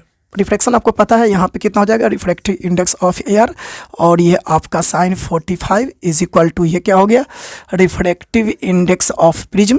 ठीक है, और कितना साइन R1, ये आपका साइन R1 हो गया। चलिए रिफ्रैक्टिव इंडेक्स ऑफ एयर 1 है, साइन 45 का मान 1/√2 और refractive index of prism question कितना दे रखा है तो √2 और ये आपका साइन R1, ये √2 इधर पट्टी आएगा तो कितना होगा ये आपका साइन R1 का मान आपका 1/2 √2 नीचे आएगा √2 और रूट्स मतलब कि 2 आ जाएगा इसका मान और ये आपका 1/2 कितना होता है साइन 30 का मान, तो R1 इज इक्वल टू कितना हो गया ये आपका 30 डिग्री। ठीक है, चलिए इसके बाद दोस्त हम फिर से आपका वाई फार्मूला लिखते हैं। दोस्त आपको याद है जो पिछला क्वेश्चन सॉल्व किए थे एकदम उसी तरह से क्वेश्चन ये सॉल्व होते चला जाएगा और आपको याद है ए इज इक्वल टू होता है R1 + R2। ठीक है, ये आपका कितना है एंगल ऑफ प्रिज्म, तो ये एंगल ऑफ प्रिज्म आपका 75 डिग्री है और R1 के मान कितना है तो ये R1 के मान 30 डिग्री है और R2 तो सॉरी R1 + R2 और ये R2 तो हमको पता नहीं है तो R2 का मान आप निकाल लो तो कितना आ गया 45 डिग्री 75 - 30 40 डिग्री 45 डिग्री। ठीक है, चलिए दोस्त अब क्या करते हैं यहाँ से बात को आगे बढ़ाते हैं। अब यहाँ पर हम सेकेंड रिफ्रैक्शन के लिए स्नेल्स लगाते हैं तो लिखते हैं आपके सामने Snell's law within second refraction. ठीक है, सेकेंड रिफ्रैक्शन में यहाँ पर देख लीजिए रिफ्रैक्टिव इंडेक्स ऑफ प्रिज्म और ये साइन क्या R2, ये आपका क्या हो गया sign R2 is equal to फिर इस तरफ रिफ्रैक्टिव इंडेक्स यहाँ भी एयर है और ये आपका साइन ये एंगल ऑफ इमरजेंट हो गया। ठीक है, चलिए रिफ्रैक्टिव इंडेक्स ऑफ प्रिज्म कितना है तो ये √2 है और ये साइन R2 मैंने अभी तुरंत फाइंड आउट किया है कितना 45 डिग्री, तो R2 हो गया 45 degree refractive index of air 1 और ये साइन इमरजेंट एंगल तो हमको निकालना है। ठीक है, ये √2 साइन 45 का मान कितना होता है 1/√2 और ये आपका साइन ई रह गया √2 से कैंसिल तो ये sine E is equal to 1, तो 1 कितना पे होता है साइन 90 पे, तो ये साइन 90 ये इमरजेंट एंगल 90। अरे वाह ये क्या हो गया भाई एंगल ऑफ इमरजेंट आपका मान कितना आ गया 90 डिग्री, मतलब एंगल ऑफ इमरजेंट 90, ये कैसे ऐसा हो सकता है क्या? अरे यार बिल्कुल हो सकता है बाबू, बिल्कुल हो सकता है, बिल्कुल हो सकता है। जानते हो दोस्त बताते हैं कि ये तो आपने यहाँ पे डाला था परपेंडिकुलर, ये कोण यहाँ पे कितना था 90। ठीक है, ये कोण 90 था तो इधर ये भी कोण इमरजेंट एंगल कितना 90, इसका मतलब कि ये ग्रेजिंग इमरजेंस हो गया, मतलब इसी सरफेस से होके ये मतलब कि लास्ट जो इमरजेंट रे है सरफेस से निकल गया जिसको हम कहते थे ग्रेजिंग इमरजेंस। क्या कहते थे बाबू याद कीजिए, इसको कहते हैं इस कंडीशन को कहते हैं ग्रेजिंग इमरजेंस। क्या कहते हैं ग्रेजिंग इमरजेंस। ठीक है, जबकि मतलब रिफ्लेक्शन के बाद जिस सरफेस पर जैसे कि ये इस सरफेस से लाइट दूसरे मीडियम में एंट्री मारा है तो दूसरे मीडियम में ना जाके उसी सरफेस के अलोंग निकलता है तो इसको हम ग्रेजिंग इमरजेंस कहते हैं। तो ये ग्रेजिंग इमरजेंस का एंगल हो गया। ठीक है ना, ग्रेजिंग इमरजेंस का कंडीशन हो गया। और अगर आपको लगता है कि सर ग्रेजिंग इमरजेंस कैसे हो सकता है, तो ग्रेजिंग इमरजेंस होने के लिए जो ये एंगल R2 है तो क्रिटिकल एंगल होना चाहिए, तो क्रिटिकल R2 और क्रिटिकल एंगल यहाँ पे है तब तो ग्रेजिंग इमरजेंस हुआ है। आप इसको चेक कर सकते हैं, R2 के मान 45 है। याद कीजिए ग्रेजिंग इमरजेंस के कंडीशन को हम आपको बता देते हैं, ये sine C is equal to 1 refractive index. ये 1 कब होता है जबकि एक मीडियम रेयर मीडियम क्या हो एयर हो, तो जब रेयर मीडियम एयर हो तो U जो सेकेंड मीडियम है उसका रिफ्रैक्टिव इंडेक्स और C से आप क्रिटिकल एंगल निकाल सकते हैं। तो निकाल के देखिए sine C 1, refractive index of prism कितना है √2 और दोस्त कितना 1/√2 45, तो दोस्त यहाँ पे C इज इक्वल टू कितना हो गया तो ये 45। दोस्त देख सकते हैं आपका क्रिटिकल एंगल कितना आ गया 45 और यहाँ पर R2 ये एंगल 45 आया है, तो जब ये 45 क्रिटिकल एंगल है तब तो ये ग्रेजिंग इमरजेंस हुआ है। तो आप चेक भी कर ले कि नहीं बात सही है, ये R2 जो है क्रिटिकल एंगल है तब तो ग्रेजिंग इमरजेंस का कंडीशन यहाँ पे आ गया है। ठीक है, चलिए नोट में इस बात को आप ध्यान रखिएगा। एक बात आपको और बताते हैं नोट में, आप कभी ऐसा मत सोचिए कि एक तो ये हो सकता है कि मतलब कि दूसरी ओर रिफ्लेक्शन के बाद जाए, कभी ग्रेजिंग इमर्जेंस हो सकता है। ये रे जो है से ऊपर की ओर भी जा सकती है, मतलब ऐसा नहीं है कि नीचे, ऊपर की ओर जा सकती है। सर ये रे ऊपर की ओर कैसे जा सकती है, बताते हैं। जब ये डिपेंड करता है एंगल ऑफ प्रिज्म पर, ये सब कुछ डिपेंड किस पर कर रहा है, एंगल ऑफ प्रिज्म पर। जब एंगल ऑफ प्रिज्म का मान देखिए दोस्त, यहाँ ध्यान दीजिएगा, ये एंगल ऑफ प्रिज्म ज़्यादा है, अगर हम एंगल ऑफ प्रिज्म को कम करें, एकदम बहुत कम, एकदम पतला सा और कम करते हैं, बहुत कम, एकदम बहुत पतला। अब देखिए ये लाइन एकदम लगभग स्ट्रेट हो गया। जब ये स्ट्रेट होगा तो परपेंडिकुलर कुछ इस तरह से होगा, तो ये जो है रिफ्लेक्शन के बाद एंगल ऊपर भी, रे ऊपर भी जा सकता है। सर ऐसा नहीं होगा, अच्छा देखते हैं क्या होता है, नहीं होता है, ठीक है। चलिए फिलहाल इस बात को आप ध्यान रखिएगा, ठीक है ना। तो कहने का मतलब कि एक अच्छा सा क्वेश्चन था। और हाँ, एक चीज़ में और छूट गया, तो इसमें आपको और निकला था एंगल ऑफ डेविएशन। तो ये तो आपको याद है कि angle of deviation is equal to I plus E और माइनस ए, ठीक है। तो आई कितना है 45, चलो ये आई हो गया आपका 45, एंगल ऑफ इमरजेंस कितना आ गया, ये आपका 90 और माइनस ए कितना है, ये आपका 75 आ गया, ठीक है। तो 90 75, ये 15 और 45 और प्लस 15 कितना हो गया, ये 60। तो दोस्त ये आपका एंगल ऑफ डेविएशन कितना है, 60 डिग्री।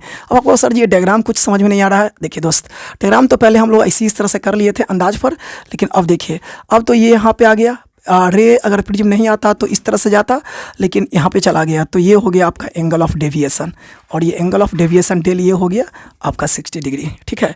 चलिए, तो उम्मीद करते हो दोस्त ये क्वेश्चन आपको बढ़िया लगा होगा। फिर नेक्स्ट क्वेश्चन की ओर ले चलते हैं, ठीक है। चलिए बगल में खड़ा है, इसको नोट कीजिए, आगे बढ़ते हैं। तब दोस्त अब फिर से क्वेश्चन को आगे बढ़ाते हैं, फिर से क्वेश्चन लेके आते हैं प्रिज्म पर, ठीक है। चलिए प्रिज्म के लिए आज के क्लास का ये हो गया आपका क्वेश्चन नंबर 3। चलिए इस बार क्वेश्चन में कुछ थोड़ा सा डिफिकल्ट करते हैं, मतलब आसान क्वेश्चन कर लिए, कुछ थोड़ा सा अच्छा क्वेश्चन लगाते हैं, ठीक है। इस बार थोड़ा सा बड़ा प्रिज्म लेते हैं, चूँकि बड़ा काम करना है, ठीक है। चलिए बड़ा सा प्रिज्म हो गया, मतलब फिगरें बना लिए हैं, ठीक है।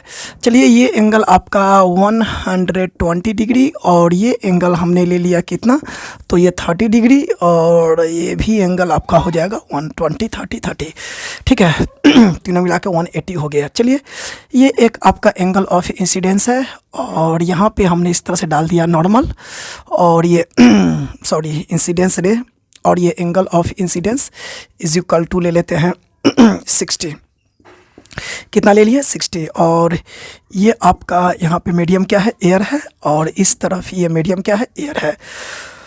और ये angle of refractive index of prism √3 ले लिए, ठीक है। चलिए क्वेश्चन में सफिशिएंट इन्फॉर्मेशन आपको दिया गया है, और क्वेश्चन आपको निकालने के लिए कहता है find angle of emergent, that means E is equal to what, ठीक है। एक काम कीजिए, वीडियो को पॉज कीजिए, ट्राई कीजिए, 1 2 3 1 2 3 1 2 3 ट्राई कर लिए, ठीक है। चलिए अब इसको हम ट्राई करते हैं दोस्त। चलिए इस क्वेश्चन को अब हम सॉल्यूशन में कन्वर्ट करते हैं। आप फिर से अलग से तस्वीर कर लीजिएगा, बार बार बोलते रहते हैं आप लोग को, ठीक है। ये एयर है, दैट मीन्स इस मीडियम का रिफ्रैक्टिव इंडेक्स कितना होगा 1। ये फिर से एयर है, मतलब इस मीडियम का रिफ्रैक्टिव इंडेक्स कितना होगा 1, ठीक है। चलो अब क्या करते हैं, काम को आगे बढ़ाते हैं। अब यहाँ से कुछ करना क्या है कि लाइट का यहाँ पे रिफ्लेक्शन हुआ है, तो यहाँ से रिफ्लेक्शन के बाद लाइट कुछ इस तरह से बेंड किया होगा, तो यहाँ पे एंगल क्या बनेगा, ये R, ठीक है। R1 जो कहिए, ठीक है। तो यहाँ पे लगाते हैं हम लोग स्नेल्स लॉ। यहाँ पे लाइट का फर्स्ट रिफ्लेक्शन हुआ है, तो लिखते हैं आपके सामने Snell's law within first refraction. चलिए लगाते हैं, तो बस विशेष कुछ बोलना नहीं है। रिफ्रैक्टिव इंडेक्स ऑफ एयर, और ये साइन कितना 60, और रिफ्रैक्टिव इंडेक्स ऑफ ये प्रिज्म, और ये साइन आपका R1। चलिए लगाते हैं। रिफ्रैक्टिव इंडेक्स ऑफ एयर कितना है 1, साइन 60 का मान कितना है, तो √3/2, और ये तो रिफ्रैक्टिव इंडेक्स ऑफ प्रिज्म कितना है √3, और क्वेश्चन दे रखा है √3, और ये साइन R1। चलिए अब दोस्त √3 इस तरफ आ जाएगा, गुना से भाग में √3 से √3 आपका कैंसिल हो जाएगा, ठीक है। तो ये आपका sign R1 is equal to कितना हो गया 1/2 हो गया, ठीक है। तो अब देखते हैं कि ये R1 का मान कितना, 1/2 कितना, साइन 30 होता है, तो R1 का मान 30 आ गया। चलिए दोस्त देखते हैं क्या हो सकता है। ये R1 का मान आपका आ गया 30, ठीक है। लाइट का दोस्त यहाँ से ऐसे रिफ्लेक्शन होगा, टिक टिक टिक टिक टिक यहाँ पे जाएगा, ठीक है ना। लेकिन दोस्त एक बात देखते हैं कि R1 का मान 30 आया है, बहुत बढ़िया बात है, लेकिन ये तो हमने नॉर्मल डाला था। हाँ सर, ये तो आपने नॉर्मल डाला था। तो नॉर्मल डाला था मतलब कि दोस्त अगर ये रिफ्लेक्शन को भी थोड़ा कुछ देर के लिए भूल भी जाए तो नॉर्मल डालने पर ये कोण यहाँ से सरफेस के साथ कितना है 90। नॉर्मल जो होता है वो सरफेस के साथ कितना बनाता है 90 बनाता है। तो बताओ दोस्त कि नॉर्मल डाले थे तो सरफेस के साथ ये कोण 90 है, तो ऑब्वियसली ये भी कोण तो आपका 90 होगा। हाँ सर एकदम होगा, बिल्कुल होगा। अब हमने यहाँ से इस तरह से ऐसे एंगल मतलब लाइट का रिफ्लेक्शन हुआ और ये हमारा एंगल आ गया कितना 30। तो अगर ये एंगल 30 आया और ये टोटल आपका 90 था तो ये बचा हुआ एंगल कितना होगा ये 60। तब तो ये 60 30 90 हो गया, ठीक है। और दोस्त अगर रिफ्लेक्शन के बाद लाइट अगर यहाँ पे जाती है तो अब बताओ तो एक ट्रिएंगल बन गया ये इस ट्रिएंगल का 120 और 60, तो 120 और 60 180 हो गया। तो क्या ये एंगल 0 होगा? बहुत बड़ा समस्या हो गया यार। सर ये कैसे हो गया, ये क्या हो गया, कुछ गड़बड़ हो गया ना। सर गड़बड़ तो हो गया सर, जैसे कि सर ये एंगल तो 0 तो नहीं होना चाहिए, मतलब कि ये ट्रायंगल बन रहा है तो एंगल तो 0 नहीं होना चाहिए, क्या हो गया। एक काम करते हैं, इसको फिर से हम तस्वीर को अच्छा से समझते हैं। लगता है सर गलती कर दिया क्या? नहीं यार, कुछ भी गलती नहीं हुआ है, देखते हैं क्या हो सकता है। ये आपका इस तरह से मैंने डाल दिया, नॉर्मल था। बताते हैं दोस्त कि ये कोई जोड़ी थोड़ी ना है कि लाइट का रिफ्लेक्शन हो के लाइट इसी सरफेस पे आएगा। ये एंगल तो 60 है, ठीक है दोस्त। तो ये कोई जोड़ी थोड़ी कि रिफ्लेक्शन होकर यहीं पे आएगा। अगर यहाँ पे तो रिफ्लेक्शन संभव ही नहीं है, अगर यहाँ पे लाइट आएगा तो ये एंगल तो कभी 0 हो ही नहीं सकता है। यहाँ पर भी संभव नहीं है, कहीं भी जाएगा तो ये एंगल 0 थोड़ी ना होगा। तो इस कंडीशन में यहाँ होने क्या वाला है कि ये लाइट जो है ये कुछ ज़्यादा वेंड हो गया होगा और लाइट इस सरफेस से आके यहाँ पे कुछ इस तरह से खचाक आ गया होगा। ये संभव हुआ होगा क्योंकि लाइट यहाँ से रिफ्लेक्ट होके लाइट ऐसे जाना चाहिए था, लेकिन रिफ्लेक्शन के बाद कोई जोड़ी थोड़ी ना कि कभी हल्का रिफ्लेक्शन हो, कितना रिफ्लेक्शन हो, ये तो अब है ना, समझ में आ रहा है बात। तो यहाँ पे कभी लाइट रिफ्लेक्ट होके आ ही नहीं सकता है क्योंकि वो एंगल 0 कभी पॉसिबल ही नहीं है। तो ज़रूर ना ज़रूर लाइट का रिफ्लेक्शन कुछ ज़्यादा यहाँ से हो गया होगा और लाइट यहाँ पे आ गया होगा, ये कंडीशन हुआ होगा, ठीक है। तो दोस्त ध्यान दीजिएगा, जब कभी भी डायग्राम कीजिएगा तो कंडीशन के अनुसार हमेशा बोले हैं कि कोई ऐसा नहीं है कि मतलब लाइट हमेशा वहीं जाएगा, अपना कंडीशन सिचुएशन को देख लीजिएगा, ठीक है। चलिए दोस्त, तो अब बताते हैं कि ये एंगल आपका कितना हो गया, ये 30 हो गया, ठीक है ना। और ये एंगल आपका कितना हो गया 60 हो गया। चलिए अब तो बढ़िया है। हाँ सर अब बढ़िया है, सर अब बढ़िया है, ठीक है। चलिए बताते दोस्त, तो अब यहाँ पे हम क्या काम करते हैं कि आप ध्यान दीजिएगा, ये यहाँ ये 60 और ये 30, तो ये 90 हो गया। तो इस तरफ से ये तो हम नॉर्मल डाले थे, तो ऑब्वियसली ये तो आपका 90 है, ये है मतलब है ही है ही, ठीक है। चलिए तो दोस्त ये एंगल आपका कितना है 90। तो सर फिर से ट्रायंगल को देखते हैं, तो ये 90 और 30 कितना हो गया 120, और 120 और 30 कितना हो गया 150। तो ये जो एंगल बचेगा ये एंगल आपका कितना हो गया, ये 30 डिग्री हो गया, ठीक है। तो अब क्या करते हैं, यहाँ पर हम इस तरह से डाल दिए, परपेंडिकुलर डाल दिए। तो अब ये परपेंडिकुलर डाल दिए दोस्त, तो ये एंगल आपका 30 है, तो ये एंगल कितना हो गया आपका 60 हो गया, ठीक है। अब देखिए लाइट का फिर से रिफ्लेक्शन हुआ है, लाइट तो कुछ इस तरह से जाना चाहिए लेकिन लाइट वेंड करेगा क्योंकि एक मीडियम से दूसरे मीडियम में लाइट इंटर कर रहा है। तो चलिए देखते हैं कि अब यहाँ पर लगाते हैं हम लोग क्या स्नेल्स लॉ। जब लाइट का रिफ्लेक्शन होगा तो हम तो वहाँ पे स्नेल्स लॉ को अप्लाई करेंगे ही। चलिए यहाँ लाइट का सेकेंड रिफ्लेक्शन हुआ, ये फर्स्ट रिफ्लेक्शन सेकेंड रिफ्लेक्शन। तो फिर से लिखते हैं आपके सामने Snell's law with in second reflection. Second reflection में स्नेल्स लॉ को अप्लाई करते हैं। चलिए जब स्नेल्स लॉ को अप्लाई करेंगे दोस्तों कुछ नहीं, बस सिंपल है। देखिए दोस्त, अब ये रे ऐसे आ रही है, तो इस सरफेस के लिए ये आपका एंगल ऑफ इंसिडेंट रे हो गया और ये एंगल ऑफ इंसिडेंस हो गया 60, और इसका रिफ्लेक्टिव इंडेक्स ऑफ प्रिज्म, तो यहाँ लिखेंगे रिफ्लेक्टिव इंडेक्स ऑफ प्रिज्म, और ये साइन के साथ एंगल क्या हो गया, हमेशा जो एंगल लेते हैं स्नेल्स लॉ में वो नॉर्मल के साथ, तो नॉर्मल के साथ ये जो एंगल ऑफ इंसिडेंट रे है कितना बनाता है 60, तो ये हो गया कितना आपका साइन 60, ठीक है। और अब बाहर तो एयर है तो रिफ्लेक्टिव इंडेक्स ऑफ एयर, और ये साइन, तो यहाँ जो बाहर आएगा सो इमरजेंट रे होगा, है ना। तो एंगल ऑफ इमरजेंट बनेगा नहीं, यहाँ पर बाहर आएगा कुछ इस तरह से, ऐसे जाके नहीं, कुछ ऐसे बेंड कर जाएगा, ये एंगल ऑफ इमर्जेंट इस तरह से बनेगा। अब क्या पता क्या बनेगा नहीं बनेगा वो तो देखते हैं, उसके बाद डायग्राम खींचेंगे, चूँकि पहले डायग्राम खींच के बाद हम गलती में पड़ चुके थे, ठीक है। इसलिए दोस्त पहले डायग्राम नहीं खींचते हैं, पहले देखते हैं कि क्या हो सकता है, ठीक है। चूँकि एक बार तो धोखा खा चुके तो हमने डायग्राम ऐसे खींच लिया था, देखा कि नहीं यार ऐसा तो हो नहीं रहा है, वहाँ तो कभी पॉसिबल है नहीं, चूँकि एंगल 0 होगा नहीं, तो हम लोग को फिर से डायग्राम खींचना पड़ा। इसलिए पहले हम इसको डिफाइन कर लेते हैं, मैथमेटिकल देख लेते हैं, उसके बाद हम लोग डायग्राम खींचेंगे, ठीक है। चलो तो दोस्त angle sorry effective index of prism कितना है, तो √3 है।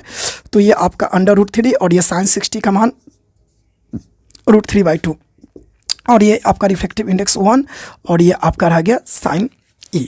चलिए दोस्त अब यहाँ पर देखते हैं, ये रिफ्लेक्टिव इंडेक्स ऑफ एयर 1 है। चलिए अब यहाँ से देखते हैं आगे क्या हो सकता है। ये √3 कितना हो गया 3/2 मतलब 1.5। तो ये sin e का मान कितना आ गया 1.5। उरी बाबा ये क्या हो गया, साइन का मान तो 1 से बड़ा होता नहीं है। आज ये हो क्या रहा है, लगता है कि आज हमसे ये क्वेश्चन बनेगा नहीं।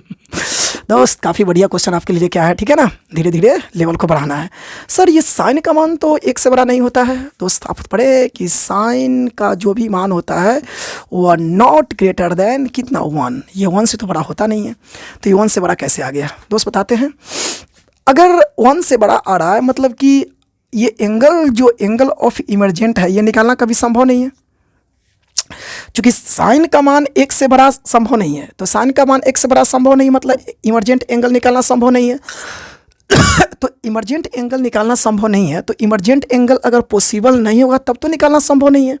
तो अगर इमर्जेंट एंगल संभव नहीं है मतलब कि इमर्जेंट एंगल बना नहीं होगा। तो अगर इमर्जेंट एंगल बनता कब, जबकि लाइट का रिफ्लेक्शन होता तब। तो लाइट का रिफ्लेक्शन नहीं हुआ, यहाँ पे TIR हुआ है, TIR हियर TIR, याद आया, टोटल इंटरनल रिफ्लेक्शन मतलब अंदर में लाइट रिफ्लेक्स कर गया है, याद है। टोटल एक होता है कि जब हम देखें ये आपका डेंसर मीडियम है और ये रेयर मीडियम है, तो जब डेंसर से रेयर में आता है तो कभी रिफ्रैक्शन होता है, कभी आपका ग्लेजिंग इमर्जेंस होता है और कभी TIR टोटल इंटरनल रिफ्लेक्शन। चूँकि आप देख सकते हैं ना कि इमर्जेंट एंगल तो निकालना संभव नहीं है, तो इमर्जेंट एंगल अगर पॉसिबल होता तब तो निकलता। तो इमर्जेंट एंगल नहीं निकल रहा है, साइन का मान 1 से बढ़ा रहा है मतलब यहाँ पे TIR हुआ है, ठीक है। तो दोस्त इस तरह से खचा देखें दोस्त, इसलिए हम पहले नहीं खींच रहे थे ना। अच्छा आप पूछोगे सर यहाँ पे आपने ऐसा क्यों नहीं किया, तो भाई ये आपका कौन मीडियम है, ये आपका रेयर मीडियम है और ये आपका डेंसर है।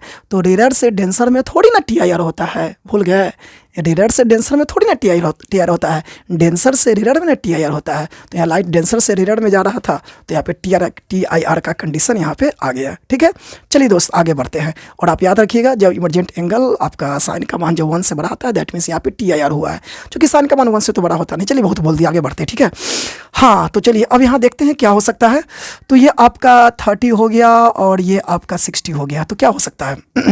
ये तो आपने डाला था, क्या डाला था, नॉर्मल डाला था, ठीक है। तो दोस्त जब आपका TIR होगा तो रिफ्लेक्शन होगा, तो रिफ्लेक्शन तो ये एंगल 60 है तो ये भी एंगल कितना होगा 60 होगा, नहीं रिफ्लेक्शन है ना। जितना I और R दोनों क्या होता है इक्वल, जब रिफ्लेक्शन लाइट का होता है, लाइट का रिफ्लेक्शन नॉट रिफ्लेक्शन, ठीक है। तो ये आपका 60, तो ये आपका कितना हो गया 60। और अब बता दो हमको कि ये तो हमने नॉर्मल डाला था तो ये टोटल एंगल कितना था 90, तो टोटल 90 था तो ये इतना आपका 60 कट गया तो ये आपका कितना बच गया, ये आपका 30 बच गया। चलिए बहुत बढ़िया। अब क्या करते हैं, ये रे आपका जा रहा है कट जा रहा है और यहाँ पर मैंने क्या डाल दिया, यहाँ पे मैंने नॉर्मल डाल दिया, नॉर्मल मैंने यहाँ पे क्या डाल दिया, यहाँ पे इस तरह से हमने नॉर्मल डाल दिया, ठीक है। ये क्या हो गया आपका नॉर्मल, ठीक है। अब बताओ ये नॉर्मल हो गया तो आप बताओ कि ये एंगल कितना होगा। ऐसे दिखने में क्या लगता है, छोड़ो यार, है ना। ये एंगल आपका कितना हो गया 90 हो गया और ये एंगल भी आपका कितना हो जाएगा, ये एंगल इस तरह से ये आपका 90 हो गया और इस तरफ ये एंगल 90, इस तरफ ये एंगल 90, ठीक है। अब बताओ ये आपका 90, ये 30 कितना 120, ठीक है। और 120 30 कितना 150, तो ये एंगल कितना बचेगा आपका, ये एंगल बचेगा आपका 30 डिग्री। ये एंगल कितना होगा आपका 30 डिग्री, नहीं हुआ 30। चूँकि दोस्त ये बताओ आप हमको कि ये एंगल टोटल 120 हो जाएगा ना, चूँकि ये हमने नॉर्मल डाला था तो ये 90 था, ये आपका 30 है, ये आपका 30 है, तो टोटल 180 पुरना चाहिए ना। तो ये 90 30 120 150 तो ये 30 ही तो पुरेगा, तो ये एंगल आपका कितना हो गया 30 डिग्री हो गया और ये आपका 90, आप लिख भी सकते हैं समझने के लिए। चलिए, हाँ दोस्त, काफ़ी गैदरिंग हो गया ना कोई बात नहीं है, चलिए आगे बढ़ते हैं। तो दोस्त अब चलिए, अब क्या करते हैं, ये रे इस तरह से जा रहा, फिर अब ये कहाँ से निकलेगा, कैसे निकलेगा, अभी कुछ नहीं करेंगे। सबसे पहले हम लोग यहाँ पे लगाते हैं, यहाँ पे थर्ड बार लाइट का यहाँ पे रिफ्लेक्शन हुआ है, तो लगाते हैं यहाँ पे Snell's law, Snell's law, Snell's law, Snell's law, third reflection. ऐसे यहाँ तो रिफ्लेक्शन नहीं हुआ, रिफ्लेक्शन ही हो गया, TIR हो गया। चलिए लगाते हैं। तो दोस्त देखिए, तो ये रे अभी जा रही है, इस रिफ्लेक्शन के लिए ये रे अभी जा रही है, तो ये रे, तो ये मीडियम कौन है, रिफ्लेक्टिव इंडेक्स ऑफ प्रिज्म, और ये रे आपका जा रही है, और ये रे नॉर्मल के साथ कितना का एंगल बनाया है, 30 का। तो यहाँ पे कितना हो गया, ये आपका sin 30 हो गया। और इसके बाद इस तरफ ये मीडियम क्या है, तो एयर है, तो रिफ्लेक्टिव इंडेक्स ऑफ एयर, और यहाँ पे फिर इमरजेंट एंगल बनेगा, क्या पता बनता है नहीं बनता, जो भी है देखते हैं। चलिए, और इफेक्टिव इंडेक्स ऑफ प्रिज्म कितना है, तो √3 sin 30 का मान कितना है, 1/2, और ये आपका 1, और ये आपका sin e हो गया। इस बार कुछ लग रहा है बात बन जाएगा, ठीक है। ये sin e कितना हो गया, √3/2, √3/2 कितना पर होता है, तो ये √3/2 का मान होता है आपका ये sin e sin 60 पर, तो ये आपका e का एंगल कितना आ गया, 60। दोस्त तो इस तरह से लाइट ऐसे रिफ्लेक्ट करेगा और एंगल ऑफ इमरजेंट 60 डिग्री। चलिए, काफ़ी बढ़िया क्वेश्चन था दोस्त। तो ये एंगल ऑफ इमरजेंट कितना आ गया, 60 डिग्री। मज़ा आ गया। चलिए, इससे भी बढ़िया बढ़िया क्वेश्चन करेंगे, ठीक है। चलिए, उस बगल में खड़ा है, इसको लिखे, आगे बढ़ते हैं, ठीक। तब दोस्त अब प्रिज्म की कहानी को फिर से थोड़ा सा आगे ले चलते हैं अब हम प्रिज्म की कहानी को जब थोड़ा सा आगे बढ़ाते हैं, तो सबसे पहले बता देते हैं आपको कि प्रिज्म पर अभी फिर तुरंत अभी न्यूमेरिकल आपको लेके नहीं आते हैं, थोड़ा सा कुछ और कंसेप्ट आपको देते हैं। मतलब एक बार सर पूरा कंसेप्ट क्यों नहीं दे दिए थे, एक बार कंसेप्ट देंगे दिमाग हैंग करेगा ना। जो कुछ कंसेप्ट दिए थे उसमें कुछ न्यूमेरिकल किए, और फिर कुछ थोड़ा सा प्रिज्म के कंसेप्ट को आगे बढ़ाते हैं ठीक है सर। तो प्रिज्म के बारे में सर अभी क्या बात मतलब कि आप कीजिएगा। तो दोस्त प्रिज्म के बारे में बात करते हैं, फैक्टर ऑफ व्हिच एंगल, ठीक है, factor of which angle of deviation कहने का मतलब इसको आप ऐसे समझिए कि जो एंगल ऑफ डेविएशन होता है, ठीक है, एंगल ऑफ डेविएशन डिपेंड किस किस फैक्टर पे करता है। जैसे कि आपको पता है दोस्त इस तरह से कि आपका प्रिज्म था ये रे इस तरह से गया था, रे ऐसे जाता, ऐसे गया, ऐसे हो गया, ये आपका एंगल ऑफ डेविएशन डेल था। तो ये एंगल ऑफ डेविएशन जो है किस किस फैक्टर पर ये डिपेंड करता है, जिस फैक्टर पर ये डिपेंड करता है। और प्रिज्म में बहुत सारी चीज़ें हैं ये आपका एंगल ऑफ प्रिज्म है, ये आपका यहाँ पे इस तरह से बताते थे कि ये R1 था, यहाँ पे ये क्या था, R2 था, ये एंगल ऑफ इंसिडेंस था, मतलब एंगल ऑफ इमरजेंट था, मतलब और भी बहुत सारी चीज़ें थी। तो आखिरकार ये एंगल ऑफ जो डेविएशन है ये किस किस चीज़ पर डिपेंड करता है, किस किस फैक्टर पर डिपेंड करता है, इसके बारे में थोड़ा सा हम लोग डिस्कशन करना चाहते हैं और डिस्कस कर लेते हैं। और जब कंसेप्ट बढ़िया सा आ जाएगा तो इस पर काम करने में हमको काफ़ी सहूलियत होगी, ठीक है। तो दोस्त सबसे पहले लिखते हैं, आप कॉपी में हेडलाइन बनाइए, factor on which angle of, लिखिए दोस्त, factor on which angle of, factor on which angle of deviation, which angle of deviation, which angle of deviation depends del, depends del, ठीक है, depends del दोस्त ये हम लोग का हेडलाइन हुआ। चलिए कॉपी में फटाफट इसको हेडलाइन को कर लीजिए। तो इसको समझते हैं, फैक्टर, फैक्टर मतलब कौन कौन फैक्टर मायने रखता है, किस पर डिपेंड करता है। फैक्टर ऑन मतलब फर, किस पर फैक्टर है, which angle which angle of deviation, जिस एंगल से जो डेविएट करता है लाइट वो एंगल ऑफ डेविएशन डिपेंड्स, मतलब किस पर ये डिपेंड्स करता है, ठीक है। इसी पर दोस्त बात करना हम स्टार्ट करते हैं। चलिए सबसे पहले स्टार्ट कहाँ से करते हैं, तो दोस्त नंबर 1 से स्टार्ट करते हैं देखिए, तो सबसे पहले बात करते हैं रिफ्रैक्टिव इंडेक्स ऑफ प्रिज्म। सबसे पहले बात करते हैं refractive index of prism. Refractive index of prism जो होता है जो प्रिज्म का रिफ्रैक्टिव इंडेक्स होता है, अगर प्रिज्म का रिफ्रैक्टिव इंडेक्स ज़्यादा होगा तो एंगल ऑफ डेविएशन भी ज़्यादा होगा। मतलब दोनों कहिए ना कि दोनों प्रोपोर्शनल होता है, ठीक है ना, दोनों मतलब एक के बढ़ने पे दूसरा आपका बढ़ता है। अब आप बोलोगे सर इसको अप्रूव नहीं किए, देखिए ये सब चीज़ एक्सपेरिमेंटली बताया गया है। एक्सपेरिमेंटली मतलब एक्सपेरिमेंटली देखा गया है कि जब एंगल ऑफ डेविएशन बढ़ता है तो कहीं ना कहीं उसका रिफ्रैक्टिव इंडेक्स भी बढ़ा होता है, ठीक है। तो जब प्रिज्म का रिफ्रैक्टिव इंडेक्स आप बढ़ाइएगा तो एंगल ऑफ डेविएशन ऑटोमेटिक बढ़ जाएगा। एज एक्सपेरिमेंटली है, तो उम्मीद करते हैं कि आप याद कर लिए होंगे। तो इसको आप ऐसे भी समझ सकते हैं, नहीं ऐसे प्रिज्म होता था, प्रिज्म कांच का हो या किसी और चीज़ चीज़ का हो पता नहीं, ठीक है। तो ये रिफ्रैक्टिव इंडेक्स ऑफ प्रिज्म, तो जिस किसी चीज़ का ये प्रिज्म बना हुआ है उसका रिफ्लेक्टिव इंडेक्स अगर आप बढ़ा रहे हैं तो ये जो एंगल ऑफ डेविएशन है वो ऑब्वियसली आपका बढ़ेगा। तो उम्मीद करते हैं आप याद कर लिए हैं, पक्का याद कर लिए, ठीक है। हाँ सर पक्का याद कर लिए, लेकिन हाँ सर इसका प्रूफ आप नहीं दिए। अरे हम बोल तो रहे ना कि प्रूफ का कोई चक्कर नहीं है, ये सब एक्सपेरिमेंटली बताया गया है, ठीक है सर। आप एक्सपेरिमेंटली का बात कर दी तो बात ही खत्म है। तो चलिए, refractive index of prism such that, ऐसा है कि रिफ्रैक्टिव इंडेक्स ऑफ प्रिज्म जब इसका मान बढ़ेगा, देखिए ऊपर की ओर सिंबल दिए, जब ये इंक्रीज करेगा तो देन आपका एंगल ऑफ डेविएशन भी इंक्रीज करेगा। देख सकते हैं reflective index of prism such that, reflective index of prism ये अगर आपका ऊपर की ओर इंक्रीज कर रहा है तो देन यहाँ पर एंगल ऑफ डेविएशन भी क्या करेगा, तो इंक्रीज करेगा, ठीक है। चलिए इस बात को आप याद रखिएगा। अब इसका हम कुछ दूसरा फैक्टर बताते हैं, ठीक है। तो यहाँ पर आप समझ लीजिएगा कि एंगल ऑफ जो डेविएशन है किस पर डिपेंड कर रहा है। एक फैक्टर तो हम बता दिए, एक फैक्टर तो हम आपको बता दिए कि एंगल ऑफ डेविएशन जो है सो किस पर डिपेंड कर रहा है, तो angle of refractive index of prism पर, मतलब रिफ्रैक्टिव इंडेक्स ऑफ प्रिज्म पर एंगल ऑफ डेविएशन एकदम डिपेंड करता है, और जैसे ये बढ़ेगा तैसे वो भी बढ़ेगा, दोनों प्रोपोर्शनल होता है, ठीक है। तो अब बात करते हैं एंगल ऑफ प्रिज्म के बारे में, ठीक है। चलिए एंगल ऑफ प्रिज्म आपको याद है ना कि जिस दो सरफेस से लाइट का रिफ्लेक्शन होता है, ये दोनों सरफेस जिस एंगल से जुड़ा होता है उसको हम क्या कहते हैं, तो ये एंगल ऑफ प्रिज्म कहते हैं। आपको पता होगा, ठीक है। हाँ सर पता है एंगल ऑफ प्रिज्म। चलिए एंगल ऑफ प्रिज्म के बारे में आपको क्या कहते हैं कि एंगल ऑफ प्रिज्म, ठीक है, इसको हम ए से डिनोट करते हैं। एंगल ऑफ प्रिज्म अगर आपका इंक्रीज करेगा, एंगल ऑफ प्रिज्म अगर आपका इंक्रीज करेगा तो फिर से आपका एंगल ऑफ डेविएशन है ये भी आपका इंक्रीज करेगा। सर फिर इसका प्रूफ नहीं, सब ये सब चीज़ एक्सपेरिमेंटली देखा गया है। तो आप इसको भी याद कीजिए कि अगर एंगल ऑफ प्रिज्म बढ़ेगा, जैसे मान लीजिए कि देखिए ये एंगल ऑफ प्रिज्म अभी कम, ये ज़्यादा है, और यहाँ पे मान लीजिए कि एंगल ऑफ प्रिज्म कम है, तो आप समझ सकते हैं कि एंगल ऑफ प्रिज्म जो ये वाला है ना, ये अगर कम है तो एंगल ऑफ जो डेविएशन होगा वो कम होगा, और एंगल ऑफ प्रिज्म अगर बढ़ेगा तो एंगल ऑफ डेविएशन क्या होगा, बढ़ेगा, ठीक है। इस बात को आप याद रखिएगा, ठीक है। चलिए तो दोस्त ये आपका एक दूसरा हो गया। हाँ कुछ लोग को यहाँ दिमाग में कन्फ्यूजन इस तरह से आ सकता है कि एक सूत्र आपको हम बताए थे यहाँ पे कि angle of prism is equal to I plus E minus A. तो आपको इस सूत्र को देख के लगा कि नहीं सर तो हमको गलती पढ़ा दी है सर गलती पढ़ा दी है, हाँ गलती सर पढ़ा दी है। कैसे, sorry angle of deviation is equal to I plus E minus A, ये सूत्र आपको बताया गया था।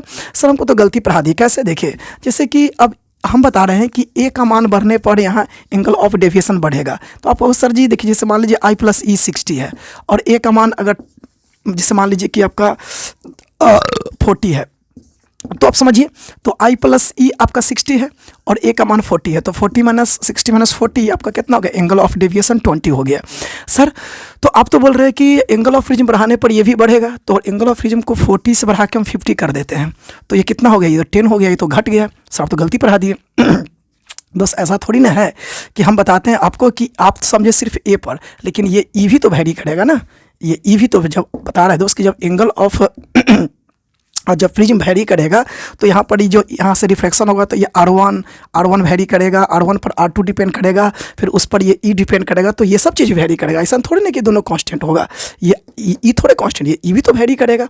तो दोस्त इस बात को दिमाग में कन्फ्यूजन मत पालिएगा कि ऐसा कुछ नहीं है, ठीक है ना। इसलिए दोस्त थोड़ा सा आपको हम बता दिए हैं, और ये पूरा एक्सपेरिमेंटली है कि आपका जब एंगल ऑफ प्रिज्म बढ़ेगा तो एंगल ऑफ डेविएशन भी आपका बढ़ेगा, ठीक है। चलिए दूसरा आपका फैक्टर हो गया किस पर, किसके लिए, एंगल ऑफ डेविएशन के लिए, डिपेंड करने के लिए। चलिए अब तीसरा आता है दोस्त, तीसरा हम दोस्त कहते हैं wave length of light, wave length of light, ठीक है। वेव लेंथ ऑफ लाइट के बारे में बताते हैं कि वेव लेंथ ऑफ लाइट को इस लैम्डा से इंडिकेट करते हैं। अगर लाइट का वेव लेंथ आपका बढ़ता है, ठीक है, तो इस देन तब एंगल ऑफ डेविएशन ये आपका डिक्रीज करेगा। अगर लाइट का वेव लेंथ इंक्रीज करेगा तो एंगल ऑफ डेविएशन डिक्रीज करेगा। अब सर बताइए कि ये दोनों में तो हुआ था कि इसके इंक्रीज करने पर वो भी इंक्रीज कर रहा था, इसके इंक्रीज करने पर वो भी इंक्रीज कर रहा था, बट यहाँ पर ही प्रोपोर्शनल नहीं, इन्वर्सली प्रोपोर्शनल होता है। कहने का मतलब कि अगर लाइट का वेव लेंथ बढ़ रहा है तो एंगल ऑफ डेविएशन आपका घट जाएगा। दोस्त आपको हम बताते हैं इसके बारे में दोस्त, आप नाम तो सुने होंगे विवियोर का, हाँ नाम सुने सर, वायलेट दोस्त, वायलेट और शुरुआती में क्या होता है वायलेट, और बाद में क्या होता है आपका ये रेड होता है, ठीक है। तो इसमें आप लोग पढ़े होंगे वीडियो में कि अगर हम इस तरफ से इस तरफ वायलेट से रेड की तरफ जाते हैं तो ये वेव लेंथ क्या करता है, इंक्रीज करता है। आप लोग पढ़े हैं, नहीं पढ़े तो पढ़ लीजिए। अगर वायलेट कलर से रेड कलर की तरफ आप जाते हैं तो आपका क्या होता है, वेव लेंथ क्या होता है, इंक्रीज करता है, ठीक है।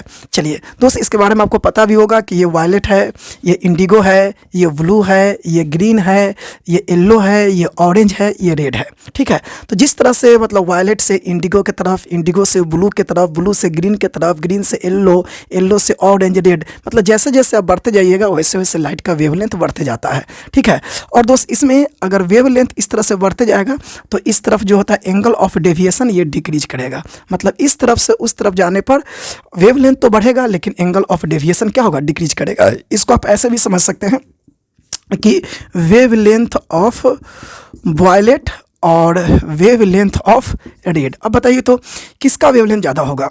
अब यहाँ से इस तरफ बढ़ने पर वेवलेंथ बढ़ रहा है तो इधर वेवलेंथ बढ़ रहा है तो इधर पट्टी वेवलेंथ कम होगा। और इसलिए है कि उस रेड का इस तरफ जाने पर वेवलेंथ बढ़ रहा है तो इस तरफ बढ़ रहा है तो इस तरफ सबसे मिनिमम होगा, इस तरफ वेवलेंथ क्या होगा, सबसे मिनिमम, और इस तरफ सबसे मैक्सिमम होगा। तो इसका वेवलेंथ कम है तो वायलेट का वेवलेंथ कम होता है, ठीक है, और रेड का वेवलेंथ सबसे ज़्यादा होता है। लेकिन अब हम इसमें आते हैं एंगल ऑफ डेविएशन में, ठीक है। तो एंगल ऑफ डेविएशन वायलेट और angle of deviation red colour का। तो अब देखिए तो इसमें तो उल्टा होता है, इसमें इस तरफ बढ़ने पर ये आपका जो एंगल ऑफ डेविएशन है वो इंक्रीज नहीं कर रहा है, एंगल ऑफ डेविएशन क्या कर रहा है, डिक्रीज कर रहा है, नीचे की ओर जा रहा है, ठीक है। देखिए इसमें ऊपर की ओर साइन है, इसमें नीचे की ओर साइन है। तो अब यहाँ पर से इधर पट्टी बढ़ने पर आपका एंगल ऑफ डेविएशन घट रहा है, मतलब इधर घट रहा है, मतलब कम रहा है, तो इधर सबसे ज़्यादा होगा। तो यहाँ पर जो होगा वायलेट का एंगल ऑफ डेविएशन सबसे ज़्यादा होगा, तो ये आपका बड़ा होगा और ये आपका छोटा होगा। देखिए साइन यहाँ पे उल्टा है, तो आप इसको ऐसे याद रखिएगा कि वायलेट कलर जो है सो सबसे अधिक डेविएट होता है, सबसे अधिक डेविएट, मतलब जब लाइट को दोगे तो सबसे अधिक लाइट में कौन डेविएट होता है, वायलेट कलर, और सबसे कम डेविएट कौन होता है, रेड कलर, ठीक है। तो दोस्त एंगल ऑफ डेविएशन के लिए 3 फैक्टर्स आपको पता है, इसमें एक फैक्टर्स और भी है उसको बताते हैं। तो थोड़ा सा बगल में खड़ा हो गया, इसको लिखिए फिर आगे बढ़ते हैं, ठीक है। तब दोस्त बात को आगे बढ़ाते हैं। अब फिर से आपके सामने दोस्त बात करते हैं किस पर, तो अभी 3 को हम फैक्टर पर बात कर लिए थे कि एंगल ऑफ डेविएशन किस किस 3 फैक्टर पर डिपेंड करता है। अब एंगल ऑफ डेविएशन एक और फैक्टर पर डिपेंड करता है जिसका नाम है angle of incidence. Angle of incidence पर अब ये कैसे कैसे डिपेंड करता है इस पर थोड़ा सा बात कर लेते हैं, ठीक है। दोस्त अब ये चौथा फैक्टर है। दोस्त आपको पता है कि angle of incidence, angle of incidence इसको हम लोग आई से डिनोट करते हैं, ठीक है। तो दोस्त अब एंगल ऑफ इंसिडेंस पर एंगल ऑफ मतलब डेविएशन कैसे कैसे डिपेंड करता है इस पर थोड़ा सा चर्चा करते हैं। सबसे पहले बताते हैं कि angle of deviation is minimum, angle of deviation is minimum. अब कहने का मतलब क्या है कि जो एंगल ऑफ डेविएशन, आप इसको ऐसे समझिए कि जैसे कोई ये प्रिज्म है, ठीक है, और इस तरह से रे ऐसे गया, ऐसे बैंड किया, ऐसे हो गया, इस तरह से गया, ये आपका एंगल ऑफ डेविएशन डेल है। तो ये एंगल ऑफ डेविएशन मिनिमम होगा, कम से कम, कम से कम, कम से कम, मतलब कम से कम जो सबसे मिनिमम जो एंगल ऑफ डेविएशन होगा वो for only one value of angle of incidence, मतलब एक और केवल एक इंसिडेंस एंगल के वैल्यू के लिए एंगल ऑफ डेविएशन जो होता है वो मिनिमम होता है। अब ऐसा नहीं है कि देखिए यहाँ पर बता दी, इस तरह से नॉर्मल डाल दिए, ये एंगल ऑफ इंसिडेंस हो गया, तो एक और केवल एक ऐसा एंगल ऑफ इंसिडेंस मिलेगा जिसका कि एंगल ऑफ डेविएशन उस पर सबसे कम होगा। अब ऐसा नहीं है कि कभी आई का मान हम यहाँ पर एंगल ऑफ इंसिडेंस 45 दे दिए तो एंगल ऑफ इंसिडेंस 45 पर भी डेल हमको मिनिमम मिल रहा है, कभी आई का मान हम 60 ले लिए तो 60 पर भी डेल हमको उतना ही मिनिमम मिल रहा है, ऐसा नहीं है। ओनली वन वैल्यू, एक और केवल एक वैल्यू होगा एंगल ऑफ इंसिडेंस का जिस पर कि ये जो डेल है वो आपका मिनिमम मिलेगा, ठीक है। तो दोस्त इस बात को, हाँ तो फिर से ये आपका एक्सपेरिमेंटली है, इसको हम कोई प्रूफ नहीं दे रहे हैं, ठीक है, सब एक्सपेरिमेंटली ऐसा देखा गया है। तो दोस्त आप याद रखिएगा angle of deviation is minimum, याद कीजिए angle of deviation is minimum for only one value of angle of incidence, ठीक है। तो चलिए, तो इसे कहने का मतलब कि ये दोस्त सब तो काफ़ी हम बोल चुके हैं, आप समझ चुके हैं कि एंगल ऑफ इंसिडेंस का एक और केवल एक वैल्यू होगा और उसी एक और एक केवल एक वैल्यू पर ही ये आपका जो डेल होगा वो मिनिमम होगा। ऐसा नहीं कि 2-4 गो वैल्यू है, तो इसको ग्राफिकली भी हम आपको समझाते हैं, ठीक है। एक काम कीजिए दोस्त, इसको पहले ग्राफिकली आप समझ लीजिए, उसके बाद दोस्त हम देखते हैं यहाँ पर। यह देखिए इस तरह से हम यहाँ पे इस तरह से ग्राफ खींचते हैं, ठीक है।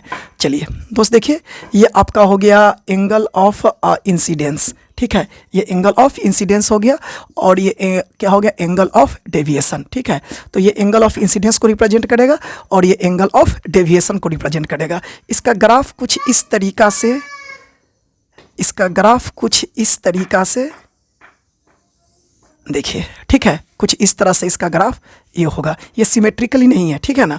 अब देखिए दोस्त, यहाँ पर बताते हैं कि यहाँ पर देखिए कुछ आपका मिलेगा एंगल ऑफ डेविएशन। ठीक है, और यहाँ पर कुछ मिलेगा एंगल ऑफ डेविएशन। ठीक है, आप ध्यान दीजिए, ये एंगल ऑफ डेविएशन जो है सो मिनिमम है। देखिए यहाँ पर सबसे मिनिमम है, यहाँ भी एंगल ऑफ डेविएशन मिलेगा, यहाँ यहाँ यहाँ यहाँ, ये सब एंगल ऑफ डेविएशन मिलेगा। लेकिन दोस्त ये जो एंगल ऑफ डेविएशन यहाँ पर जो मिलेगा, ये एंगल ऑफ डेविएशन आपका मिनिमम मिलेगा। क्या मिलेगा, ये आपका मिनिमम मिलेगा। तो एंगल ऑफ डेविएशन जो मिनिमम मिला है, तो इसके लिए आप यहाँ पे आई का मान देखिए, तो आई का एक और केवल एक मान है, आई का केवल एक और केवल एक मान है। लेकिन अब देखिए यहाँ पर एंगल ऑफ डेविएशन है, तो इसके लिए देखिए आई का मान, यहाँ देखिए यहाँ पे कुछ आई का मान मिलेगा और फिर देखिए इसी एंगल ऑफ डेविएशन के लिए यहाँ पे आई का मान क्या मिलेगा, आपका अलग मिलेगा। तो यहाँ आपका I1 हो गया और ये आपका I2, मतलब यहाँ आई का मान अलग अलग आपको मिलेगा। तो ये ग्राफ आपको बता रहा है कि मिनिमम एंगल ऑफ डेविएशन के लिए आई का एक और केवल एक मान मिलेगा। ठीक है ना। चलिए इस बात को हम थोड़ा सा और भी आपको चित्र जरिए समझाते हैं। देखिए दोस्त, ये आपका हो गया प्रिज्म। ठीक है, चलिए ये क्या हो गया, प्रिज्म। ये आपका एंगल ऑफ ये इंसिडेंस रे हो गया। ठीक है, और यहाँ पे हमने इस तरह से नॉर्मल डाल दिया, ये एंगल ऑफ इंसिडेंस हो गया। लाइट हल्का सा ऐसे बेंड किया और फिर इस तरह से बेंड करके लाइट निकल गया। ठीक है, चलो ये आपका इस तरह से लाइट ऐसे चला जाता और ये इसको बैकवर्ड डायरेक्शन में हो गया। तो यही ना आपका डेल होता था, एंगल ऑफ डेविएशन। और यहाँ पे इस तरह से नॉर्मल डाल दिए, तो ये आपका हो गया R1 और ये हो गया R2 और ये एंगल ऑफ इमरजेंस हो गया। ठीक है, चलिए ये 30 चित्र तो दोस्त आपको बहुत अच्छा से याद ही हो गया होगा। अब यहाँ पर हम समझते हैं बात को बारी बारी से कि जैसे मान लीजिए कि ये एंगल ऑफ इंसिडेंस हो गया 30 डिग्री। ठीक है, और एंगल ऑफ इमरजेंट हो गया 45 डिग्री। ठीक है, अब बताइए, अब इस पर आप सपोज कर लीजिए कि डेल आपका यहाँ पे मिनिमम है, डेल आपका क्या मिल गया, मिनिमम। ठीक है, डेल क्या मिल गया, मिनिमम। अब कोई बंदा इस तरफ से देखता है, यहाँ से कोई बंदा जैसे कि मान लीजिए कि इस तरह से कोई बंदा यहाँ पे इस तरह से देखता है। ठीक है ना, ऐसे सपोज कीजिए ना, यहाँ से कोई बंदा इस तरफ से देखता है, तो इधर से बंदा देखता है तो उसका एंगल ऑफ इंसिडेंस कितना है, 30 डिग्री। तो बंदा क्या बोलेगा कि एंगल ऑफ इंसिडेंस 30 के लिए ये हमको डेल क्या मिल रहा है, मिनिमम मिल रहा है। लेकिन अगर कोई बंदा इस तरफ से देख रहा है, यहाँ से देख रहा है, ठीक है, जैसे कि हम साफ लाइट पलट दिया, जैसे लाइट सब चीज़ वही, लाइट पलटी मार दी, लाइट इधर से गया, फिर ऐसे हुआ, ऐसे आया, तो इस तरफ देखा तो क्या बोलेगा कि एंगल ऑफ इंसिडेंस कितना है, 45 डिग्री। तो एक ही बंदा बता रहा है कि एंगल ऑफ इंसिडेंस 30 के लिए डेल मिनिमम है और एंगल ऑफ इंसिडेंस 45 के लिए डेल मिनिमम है। मेरी बात समझ में आ रही है ना। इस तरफ से लाइट चला गया, मतलब कि अगर लाइट अगर यहाँ से जाएगा तो फिर ये आपका एंगल ऑफ इंसिडेंस बन जाएगा 45, फिर ऐसे और इमरजेंट बन जाएगा 30। तो आदमी बोलेगा क्या कि एंगल ऑफ इंसिडेंस 30 के लिए भी डेल मिनिमम है और एंगल ऑफ इंसिडेंस 45 के लिए डेल मिनिमम है। तो ऐसा तो कभी पॉसिबल नहीं है, ऐसा कभी पॉसिबल नहीं है। तो दोस्त याद रखिए, अगर ये डेल मिनिमम होगा तो इधर पट्टी एंगल ऑफ इंसिडेंस 30 है तो एंगल ऑफ इमरजेंट भी 30 ही होगा। अगर दोनों तरफ सेम एंगल है तो उस कंडीशन में आप क्या कहेंगे, ठीक है बात सही है। अगर इधर से भी कोई बंदा देखता है तो हाँ भाई एंगल ऑफ इंसिडेंस 30 के लिए डेल मिनिमम है, और इस तरफ से देखता है तो एंगल ऑफ इंसिडेंस 30 के लिए डेल मिनिमम है। तो दोस्त याद रखिएगा, तो इस कंडीशन में यहाँ पर क्या होगा कि I और E दोनों आपस में क्या हो जाता है, इक्वल हो जाता है, I और E इक्वल। लेकिन यहाँ पे आइएगा तो ये I जब मिनिमम नहीं है, इसे बताते कि अब ये मिनिमम नहीं है, तो मिनिमम नहीं तो कोई दिक्कत नहीं, यहाँ पे 30 हो या 45 हो, ठीक है। तो इस तरफ से देखता है तो एंगल ऑफ इंसिडेंस कितना है, 30 है, और इस तरफ से देखता है तो एंगल ऑफ इंसिडेंस 45 है। तो दोस्त ये जो एंगल ऑफ इंसिडेंस है यही आपका इमरजेंट बन जाता है। तो दोस्त तो ये I1 I2 कहिए, चाहे इसको इसको I2 या इसको E भी कहिए, ठीक है। तो ये I अलग होगा, E अलग होगा, लेकिन कब, जब डेल मिनिमम नहीं होगा तब। तो जब डेल मिनिमम होगा सिर्फ उसी कंडीशन में ये I और E क्या हो जाएगा, इक्वल हो जाएगा, ठीक है। समझ में आ रही बात चित्र से। अगर ये I और E इक्वल नहीं हो पर तो फिर लफड़ा फंस जाएगा ना, ठीक है ना, बात समझ में आ रही है ना। तो चलिए दोस्त ये बात आपको लगता है कि, उम्मीद करते कि थोड़ा सा समझ में आपको आ गया होगा। एक बात हम इसमें और आपको जिक्र कर देते हैं, ध्यान दीजिए दोस्त, ये जो आपका जो ग्राफ है ये आपका सिमेट्रिकली ग्राफ नहीं है। सिमेट्रिकली कहने का मतलब क्या होता है कि आप इसको ऐसे समझ सकते हैं, ठीक है, यहाँ से लेके यहाँ तक जो ये आपका डिस्टेंस है और यहाँ से लेके यहाँ तक जो डिस्टेंस है, मान लीजिए कि इस डिस्टेंस को हम कह दिए x1 और इसको कह दिए x2, अगर ये दोनों डिस्टेंस आपस में इक्वल होता है तो कहते हैं कि ये सिमेट्रिकली ग्राफ है। लेकिन ऐसा यहाँ पे है नहीं, आप कंफ्यूज मत कीजिएगा, ये पैराबोला नहीं है, ठीक है दोस्तों। ये x1 इसके यहाँ थोड़ा सा मतलब इसको हम इस तरह से कह सकते हैं कि ये जो है ना कि थोड़ा सा टिल्ट मतलब थोड़ा सा दूर भाग गया है, मतलब राइट डायरेक्शन थोड़ा सा ये दूर भाग गया है। तो राइट डायरेक्शन थोड़ा सा दूर भाग गया मतलब x1 और x2 में जो x2 है सब बड़ा है, या कहते हैं x2 ग्रेटर देन x1, ठीक है, x2 ग्रेटर देन x1, ठीक है। तो इसको सिमेट्रिकली ग्राफ मत समझिएगा, ये जो है से ऑलवेज इसके तुलना में थोड़ा सा बड़ा है, क्योंकि ये टिल्ट मतलब कि टुवर्ड्स द राइट है ना, टिल्ट टुवर्ड्स द राइट मतलब राइट डायरेक्शन में थोड़ा सा ये ग्राफ भाग जाता है, ठीक है। तो ये सब एक्सपेरिमेंटली आपको देखा गया है। तो कहने का मतलब दोस्त, उम्मीद करते हैं ये तमाम बातें आपको समझ में आई होगी। चलिए इसको कुछ थोड़ा सा हम मतलब कि भाषा में लिखने की कोशिश करते हैं।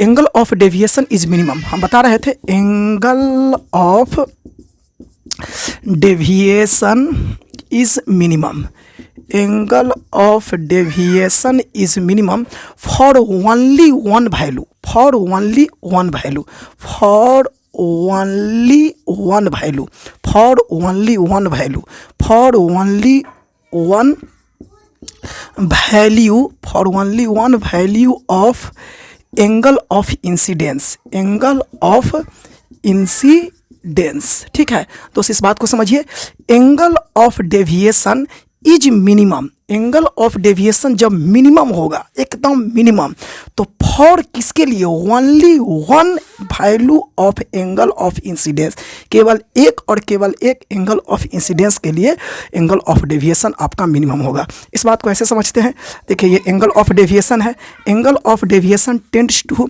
एंगल ऑफ डेविएशन मिनिमम, अगर एंगल ऑफ डेविएशन मिनिमम के पास पहुंचेगा तो देन मतलब तब, इस कंडीशन में इंसिडेंट एंगल और इमरजेंट एंगल दोनों आपस में इक्वल हो जाएगा। जब तक ये दोनों आपस में इक्वल नहीं हुआ, हम तो समझा रहे थे ना, अगर ये अलग हुआ तो इस कंडीशन से एंगल ऑफ इंसिडेंस अलग दिखेगा, इस कंडीशन से इधर से एंगल ऑफ इंसिडेंस अलग दिखेगा, लफड़ा फंस जाएगा। तो जब दोनों ये इक्वल होता है तो ये केसेज पॉसिबल है कि वहाँ पर एंगल ऑफ डेविएशन मतलब कि मिनिमम होता है, ठीक है दोस्त, याद रखिएगा। और हाँ, एक चीज़ और बता देते हैं दोस्त, आप मैथमेटिकल इसको देख सकते हैं, जब ये एंगल 30 और ये एंगल 30 होगा तो दोनों एंगल 30 कब होता है पता है, जब ये आपका R1 और R2 दोनों इक्वल होगा। जब दोनों इक्वल, देखिए जब ये R1 और R2 इक्वल होगा तब ना, जैसे R1 होगा वही R2 होगा, तब तो उस कंडीशन में बताते हैं क्या कि जब स्नेल्स लॉ लगाइएगा आप लोग, तो स्नेल्स लॉ में इसके साथ लगेगा, यहाँ रिफ्रैक्टिव इंडेक्स जो होगा वही रिफ्रैक्टिव इंडेक्स यहाँ पे होगा, प्रिज्म का तो रिफ्रैक्टिव इंडेक्स सेम ही होगा। तब स्नेल्स लॉ से आपको समझ में आएगा कि R1 R2 भी इक्वल होना पड़ता है। जब I और E इक्वल होगा कब, जबकि R1 R2 भी इक्वल रहेगा तब। तो इस कंडीशन में एक बात और याद रखिएगा नंबर ए में कि I और E भी इक्वल होगा और ये R1 और R2 भी इक्वल होगा। ये बहुत सिंपल सी बात है, आप समझ सकते हैं स्नेल्स लॉ से कि R1 R2 विदाउट इक्वल हुए ये I और E इक्वल होना कभी पॉसिबल है ही नहीं, ठीक है। तो चलिए दोस्त, तो ये कंडीशन आप इसको याद रखिएगा, ठीक है। और हम थोड़ा सा बगल में खड़ा हो गए हैं, इसको आप नोट भी कर लीजिए, और थोड़ा सा बगल में खड़ा है आप इसको नोट कीजिए, नोट कर लिए 1 2 3 1 2 3 1 2 3 1 2 3, ठीक है। चलिए दोस्त, अब यहाँ से आगे बढ़ते हैं। तो इसमें एक बात हम और आपको थोड़ा सा इसमें चर्चा कर देना चाहते हैं, नंबर बी, आप यहाँ ध्यान दीजिएगा, this is a not a parabola, अच्छा इसको कह सकते हैं this is a not a symmetrically graph, इसको हम कहते हैं this is not a symmetrical graph. ये सिमेट्रिकल ग्राफ नहीं है, मतलब ऐसा मत समझिए कि ये दोनों आपस में इक्वल है ना। This is not a symmetrical graph, so it is not a parabola, है ना, क्योंकि पैराबोला तो सिमेट्रिकली बढ़ता है, लेकिन ये सिमेट्रिकल नहीं, मतलब it is not a parabola. इसको पैराबोला समझने का गलती आप मत कीजिएगा, ठीक है, it is not a parabola इस बात को आप याद रखिएगा। एक चीज़ और बताते हैं, ये सिमेट्रिकली नहीं है, तो इस तरफ ये मतलब कि लेफ्ट डायरेक्शन में ये मतलब कि लेफ्ट डायरेक्शन में ये दूर भाग गया है या राइट में दूर भाग गया है, तो it is tilde towards right, है ना, this is tilde towards right, मतलब ये टिल्ड मतलब दूर भाग गया है, टुवर्ड्स द राइट मतलब राइट में ये दूर भागता है, this is tilde towards right. यहाँ लिख देते हैं आपके सामने, this is tilde towards the right, this is tilde towards right, ठीक है। ये तीसरा भी बात आप इसमें ध्यान रखिएगा। और हाँ, एक चीज़ दोस्त इसमें आप यहाँ पर गौर कीजिएगा, जब ये डेल मिनिमम होगा, जब ये डेल मिनिमम होगा तो उस कंडीशन में आई का मान एक ही मिलेगा। लेकिन डेल मिनिमम को एक्सेप्ट कर दीजिए, मतलब मिनिमम को छोड़ दीजिए, except del minimum. Except del minimum मतलब जब डेल एक्सेप्ट मिनिमम मतलब डेल जब मिनिमम नहीं रहेगा तो उस समय आपको दो गो वैल्यू मिलेगा, किसका, आई का मिलेगा, जो कि एक इंसिडेंट होता है और एक इमरजेंट होता है। और देखने पर इधर से देखिए, इधर से देखिए, दोनों इंसिडेंस ही दिखता है, तो बता रहे थे आपको हम। ठीक है, तो दोस्त इसमें अगला कंडीशन आप याद रखिएगा कि for each del, for each del, for each del मतलब हर डेल के लिए अगर डेल एक्सेप्ट मिनिमम मतलब डेल अगर मिनिमम नहीं है, लिख देते हैं आपके सामने में, except del minimum, except del minimum, अगर डेल को मिनिमम को छोड़ दिया जाए तो there are two value of I, मतलब यहाँ साफ लिख दिया है कि फॉर ईच डेल मतलब डेल का जो भी है angle of deviation except del minimum मतलब डेल मिनिमम को छोड़ के है। तो जब अगर मिनिमम है तो एक ही मान मिलेगा एंगल ऑफ इंसिडेंस का, अगर एक्सेप्ट कर दिया मतलब उसको छोड़ दिए, मिनिमम को छोड़ दीजिएगा तो there are two value of I. ठीक है, यहाँ लिख देते हैं there are two value of I, there are two value of I मतलब यहाँ पे आई का आपका कितने वैल्यू मिलेंगे, तो दो वैल्यू मिलेंगे। तो उम्मीद दोस्त करते हैं कि ये टोटल कंसेप्ट आपको समझ में आ गया। चलिए इस पर कुछ बढ़िया बढ़िया सा न्यूमेरिकल करके देखते हैं। ठीक है, चलिए लिखिए इसको। तब दोस्त फिर से बात को आगे बढ़ाते हैं और प्रिज्म पर जो भी कंसेप्ट आपको दिए थे उस पर कुछ न्यूमेरिकल हम आपको लेके आते हैं। अभी कंसेप्ट क्या दिए थे, तो एंगल ऑफ डेविएशन जो है से किस किस फैक्टर पर डिपेंड करता है उसके बारे में हम आपको बता रहे थे। ठीक है ना, तो उसके बारे में आपको हम चार को फैक्टर्स आपको बताए थे कि किस ये सब फैक्टर पर ऐसे ऐसे करके एंगल ऑफ डेविएशन डिपेंड करता है। लेकिन दोस्त ये कंसेप्ट पर जब तक आप कुछ न्यूमेरिकल नहीं कर लोगे आपको उतना अच्छा फीलिंग नहीं होगा। तो चलिए कुछ अच्छा सा न्यूमेरिकल इस पर लगाते हैं, बहुत बढ़िया सा न्यूमेरिकल है, आपको मज़ा आ जाएगा। ठीक है, तो उस क्वेश्चन को लिखते हैं फॉर ए पार्टिकुलर प्रिज्म। तो उस क्वेश्चन में सबसे पहले कहता है for a particular prism, for a particular prism, एक पार्टिकुलर आपका प्रिज्म है और इस पार्टिकुलर प्रिज्म के बारे में कहता है at I is equal to 32 degree, at I is equal to 32 degree मतलब एंगल ऑफ इंसिडेंस यहाँ पे कितना है 32 डिग्री। और डेल जो है ये टेंड्स टू डेल मिनिमम मतलब डेल जो है से जब मिनिमम के पास पहुँचता है तो फॉर डेल, देखिए यहाँ पर बात को समझिएगा कि एक पार्टिकुलर प्रिज्म है आई इज इक्वल टू 32 कब होता है, जबकि डेल आपका मिनिमम के पास पहुँचता है तब, मतलब कि एंगल ऑफ डेविएशन जब मिनिमम होता है तो उस कंडीशन में आई का वैल्यू कितना है 32 डिग्री है। ठीक है, फिर क्वेश्चन कहता है कि for I is equal to 25 degree और फिर क्वेश्चन आपसे पूछता है what can be the possible, what can be the possible, what can be the possible value of E, possible value of E, और E is equal to what कर दीजिए और नीचे हम आपको चार गो ऑप्शन दे देते हैं।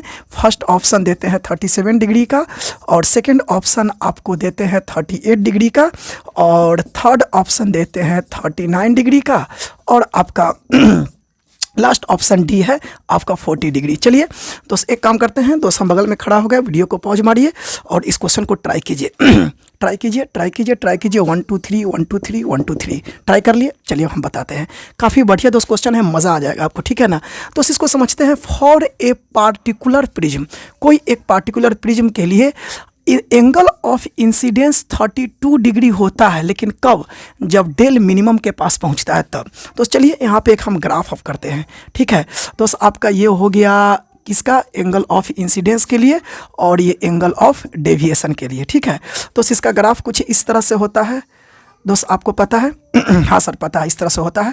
ठीक है, अब क्वेश्चन कहता है कि डेल आपका मिनिमम पहुंचता है, तो देखिए तो ये आपका डेल है, तो इस पॉइंट पर आपका डेल क्या है, मिनिमम है, इस पॉइंट पर आपका एंगल ऑफ डेविएशन आपका क्या है, मिनिमम है। चलिए, तो इस पॉइंट पर जब एंगल ऑफ डेविएशन मिनिमम है तो एंगल ऑफ डेविएशन जब मिनिमम होता है तो एंगल ऑफ इंसिडेंस कितना दिया है, 32 डिग्री। तो यहाँ पर आपका एंगल ऑफ इंसिडेंस के लिए आते हैं तो आई इज इक्वल टू कितना हो गया, ये आपका 32 डिग्री हो गया। अब क्वेश्चन कहता है for I is equal to 25, तो आई 25 है तो 32 से इस तरफ होगा, तो मान लीजिए कि यहाँ पे सपोज कीजिए कि ये आई इज इक्वल टू कितना हो गया, 25 हो गया। इसको हम I1 नाम दे दिए क्योंकि ये पहले से I आपका ऑलरेडी हम दे चुके हैं। ठीक है, तो दोस्तों यहाँ पे आपका I1 कितना का 25, तो 25 के लिए यहाँ पे डेल, तो डेल का यहाँ पे 25 के लिए डेल हो गया। तो देखिए यहाँ पे आपका डेल, ठीक है ना, तो यहाँ पे i इज इक्वल टू 25, तो यहाँ पर जो भी डेल का मान मिलेगा इसके लिए i का 2 गो मान मिलेगा।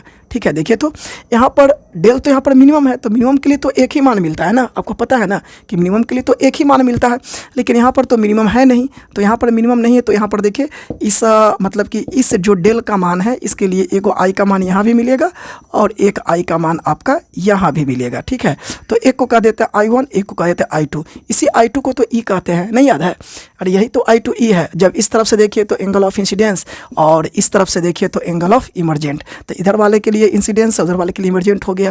उधर वाला देखेगा तो उसके लिए ये इंसिडेंस बन जाएगा, ये वाला इमरजेंट बन जाएगा। अभी समझा रहे थे ना आप लोग को कि देखने पर डिपेंड करता है कि आप किस ओर से देखते हैं। चलिए दोस्त, ये सब बकवास बात है, आपको सब पता है, ठीक है ना?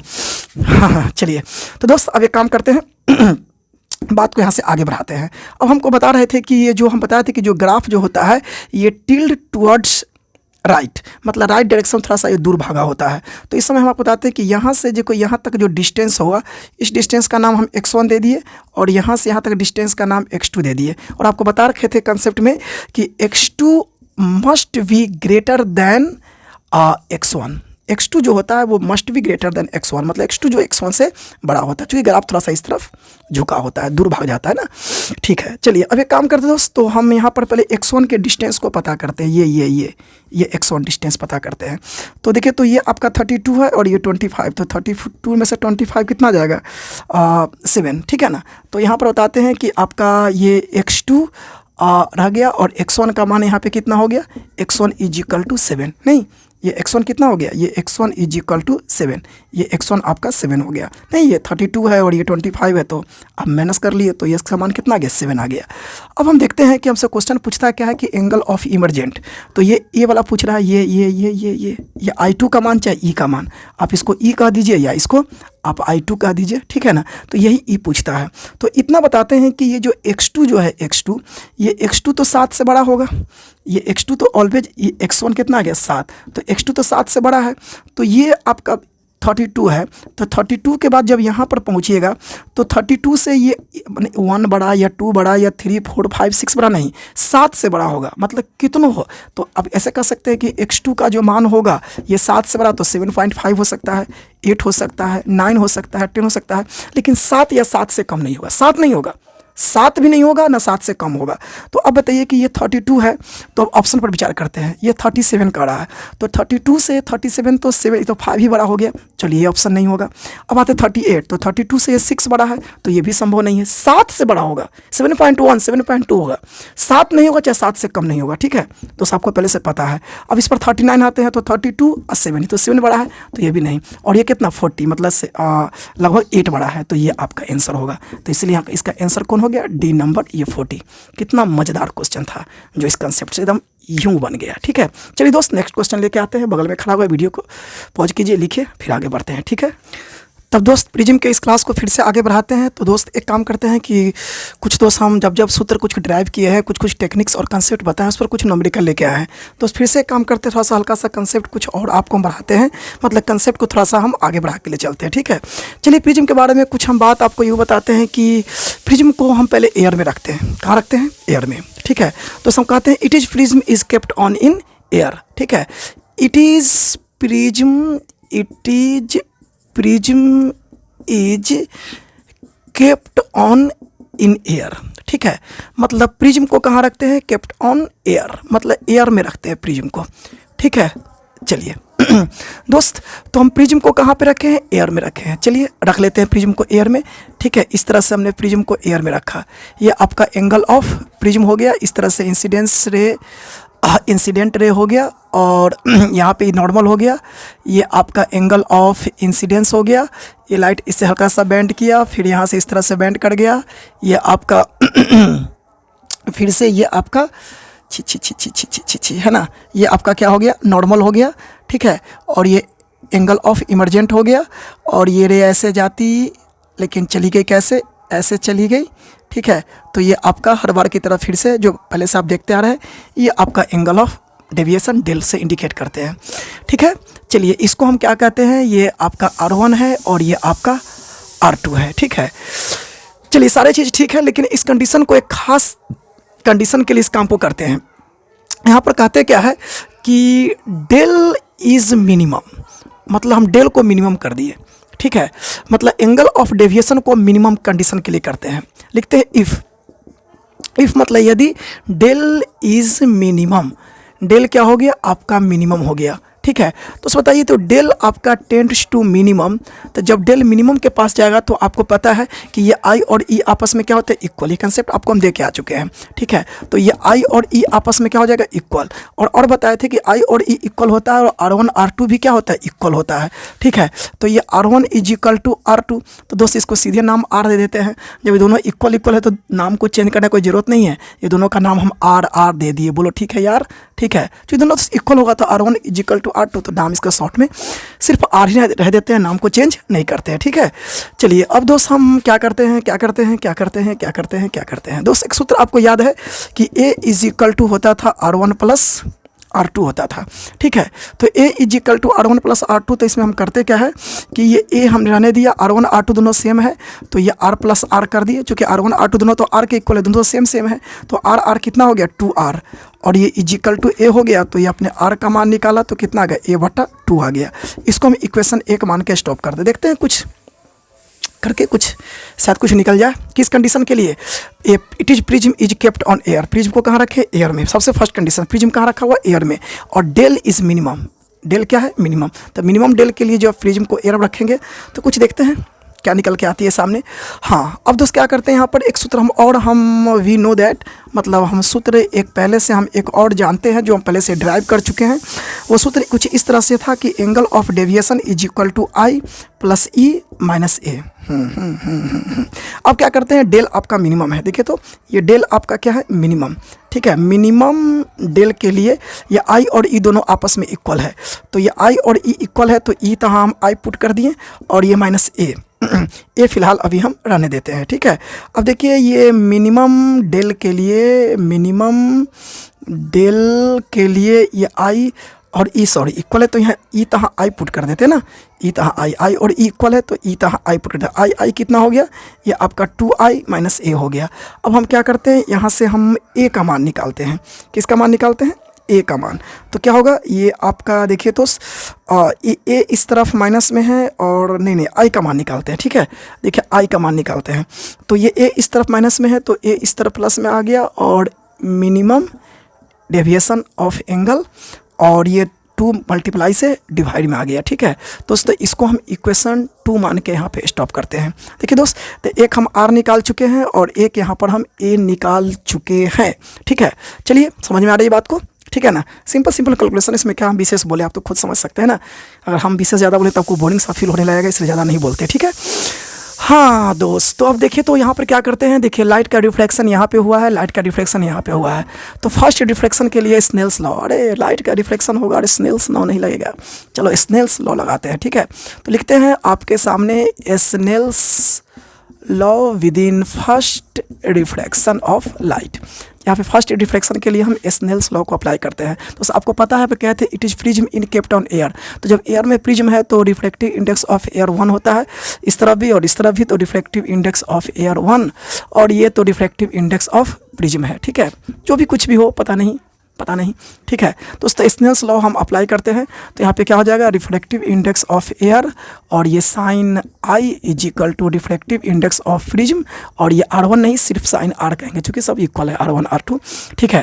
दोस्तों रिफ्लेक्टिव इंडेक्स ऑफ एयर 1 होता है और ये आपका साइन आई रहने दिए, रिफ्लेक्टिव इंडेक्स ऑफ प्रिज्म पता नहीं, ये साइन R आपका रहने दिए। अब देखिए ये 1 का वैल्यू नहीं है तो ये आपका reflective index of prism is equal to ये हो जाएगा कितना, साइन आई अपॉन ये आपका साइन R, ठीक है। ये साइन आई साइन R मल्टीप्लाई से डिवाइड में और रिफ्लेक्टिव इंडेक्स ऑफ प्रिज्म इतना आ जाएगा। अब देखिए ये रिफ्लेक्टिव इंडेक्स ऑफ प्रिज्म ये हमने साइन रहने दिए आई का मान हम यहाँ निकाल चुके इक्वेशन 2 में, देखे तो ये आई का मान निकाले थे A plus minimum angle of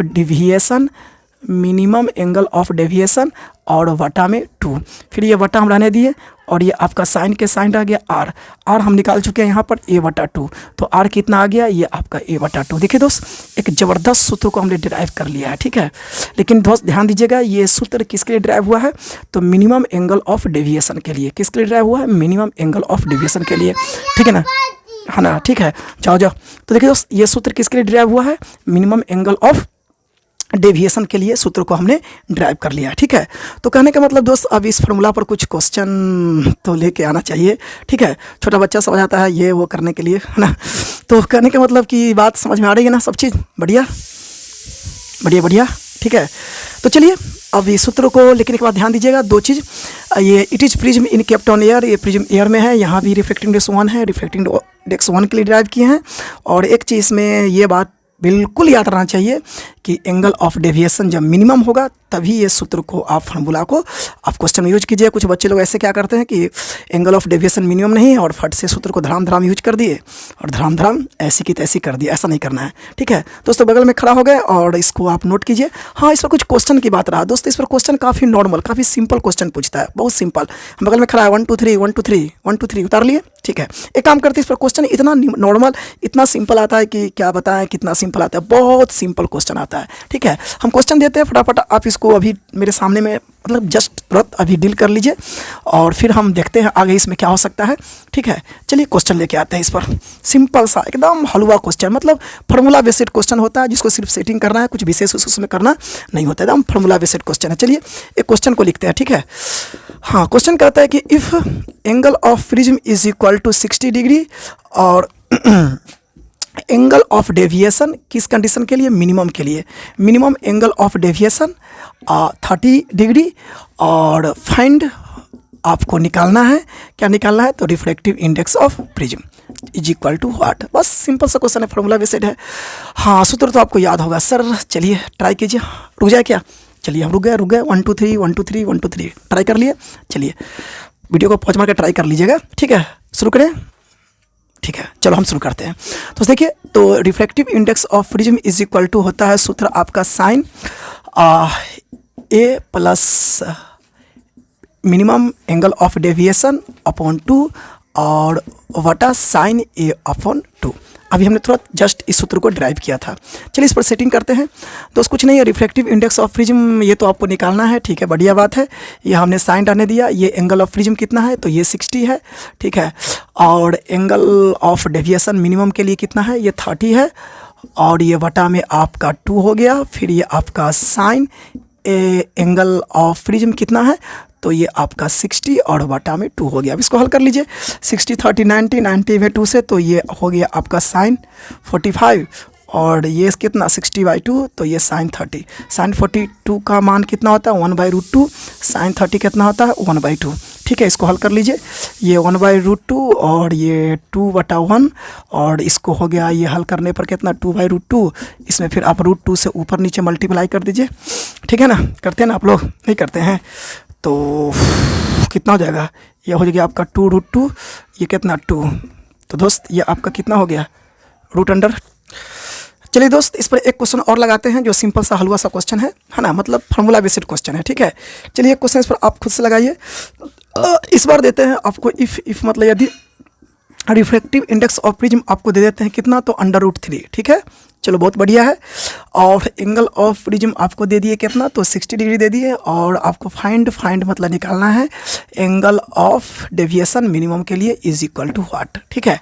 find ये आपको निकालना है। चलिए ट्राई कीजिए, बगल में हम खड़ा हुआ है 1 2 3 1 2 3 1 2 3 ट्राई कर लिए। अरे वीडियो को पॉज मारिए, ट्राई कीजिए, ठीक है।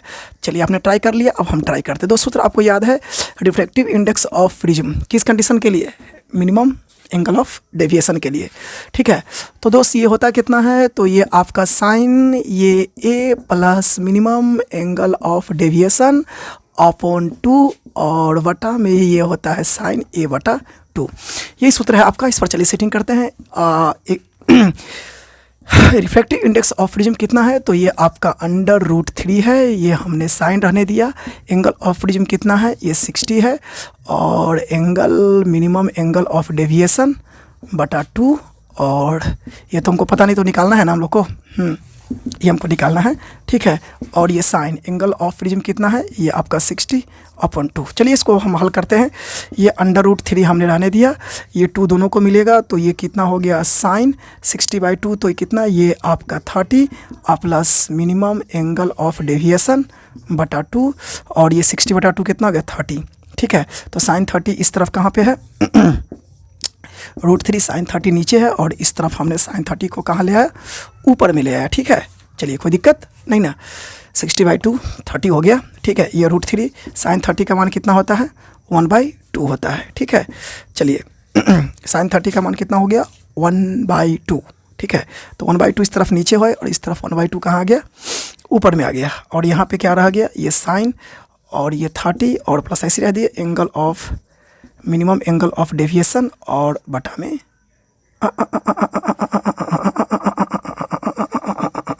ठीक है। चलिए तो अब देखते हैं यहाँ पर आगे क्या हो सकता है, इसको हल करते हैं। ठीक है, ये कितना हो गया, √3/2 हो गया। ये आपका कितना हो गया, √3/2 हो गया। और देखिए साइन इस तरफ है, साइन को इस तरफ से इस तरफ फेंक देंगे तो ये कितना हो गया, आपका साइन इन्वर्स हो गया। ये कितना हो गया, साइन इन्वर्स हो गया। और इस तरफ क्या बच गया, तो ये बच गया आपका 30 plus minimum angle of deviation और बटा में 2। ठीक है, तो आपको कुछ पता होगा, कुछ पता होगा, कुछ पता होगा, कुछ पता होगा ट्रिगोनोमेट्री के बारे में। हाँ सर कुछ पता है ट्रिगोनोमेट्री के बारे में। क्या पता है, √3/2 का मान कितना पे होता है, ये sin 60 = क्या होता है, √3/2 होता है। ठीक है, ये 60 हमने रहने दिया और ये √3/2 रहने दिया और साइन इस तरफ से इस तरफ आ गया तो ये आपका साइन इन्वर्स आ गया।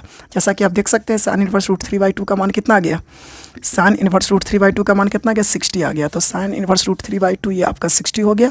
ये 30 आपका प्लस में और इस तरफ 30 किस में आ गया, माइनस में आ गया। और मिनिमम एंगल ऑफ डेविएशन बटा 2, 60 में 30 गया तो कितना बच गया, ये आपका 30 बच गया।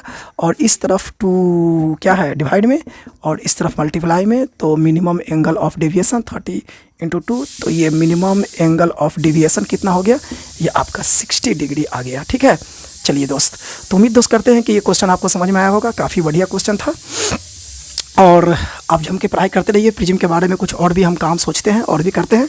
अब तक के लिए इतना ही। तो आज के इस वीडियो में आपसे विदा लेते हैं, फिर मिलते हैं प्रिज्म के बारे में या किसी और टॉपिक के बारे में। ठीक है, तब तक के लिए हेलो टाटा बाय बाय और पढ़ाई जम के कीजिए।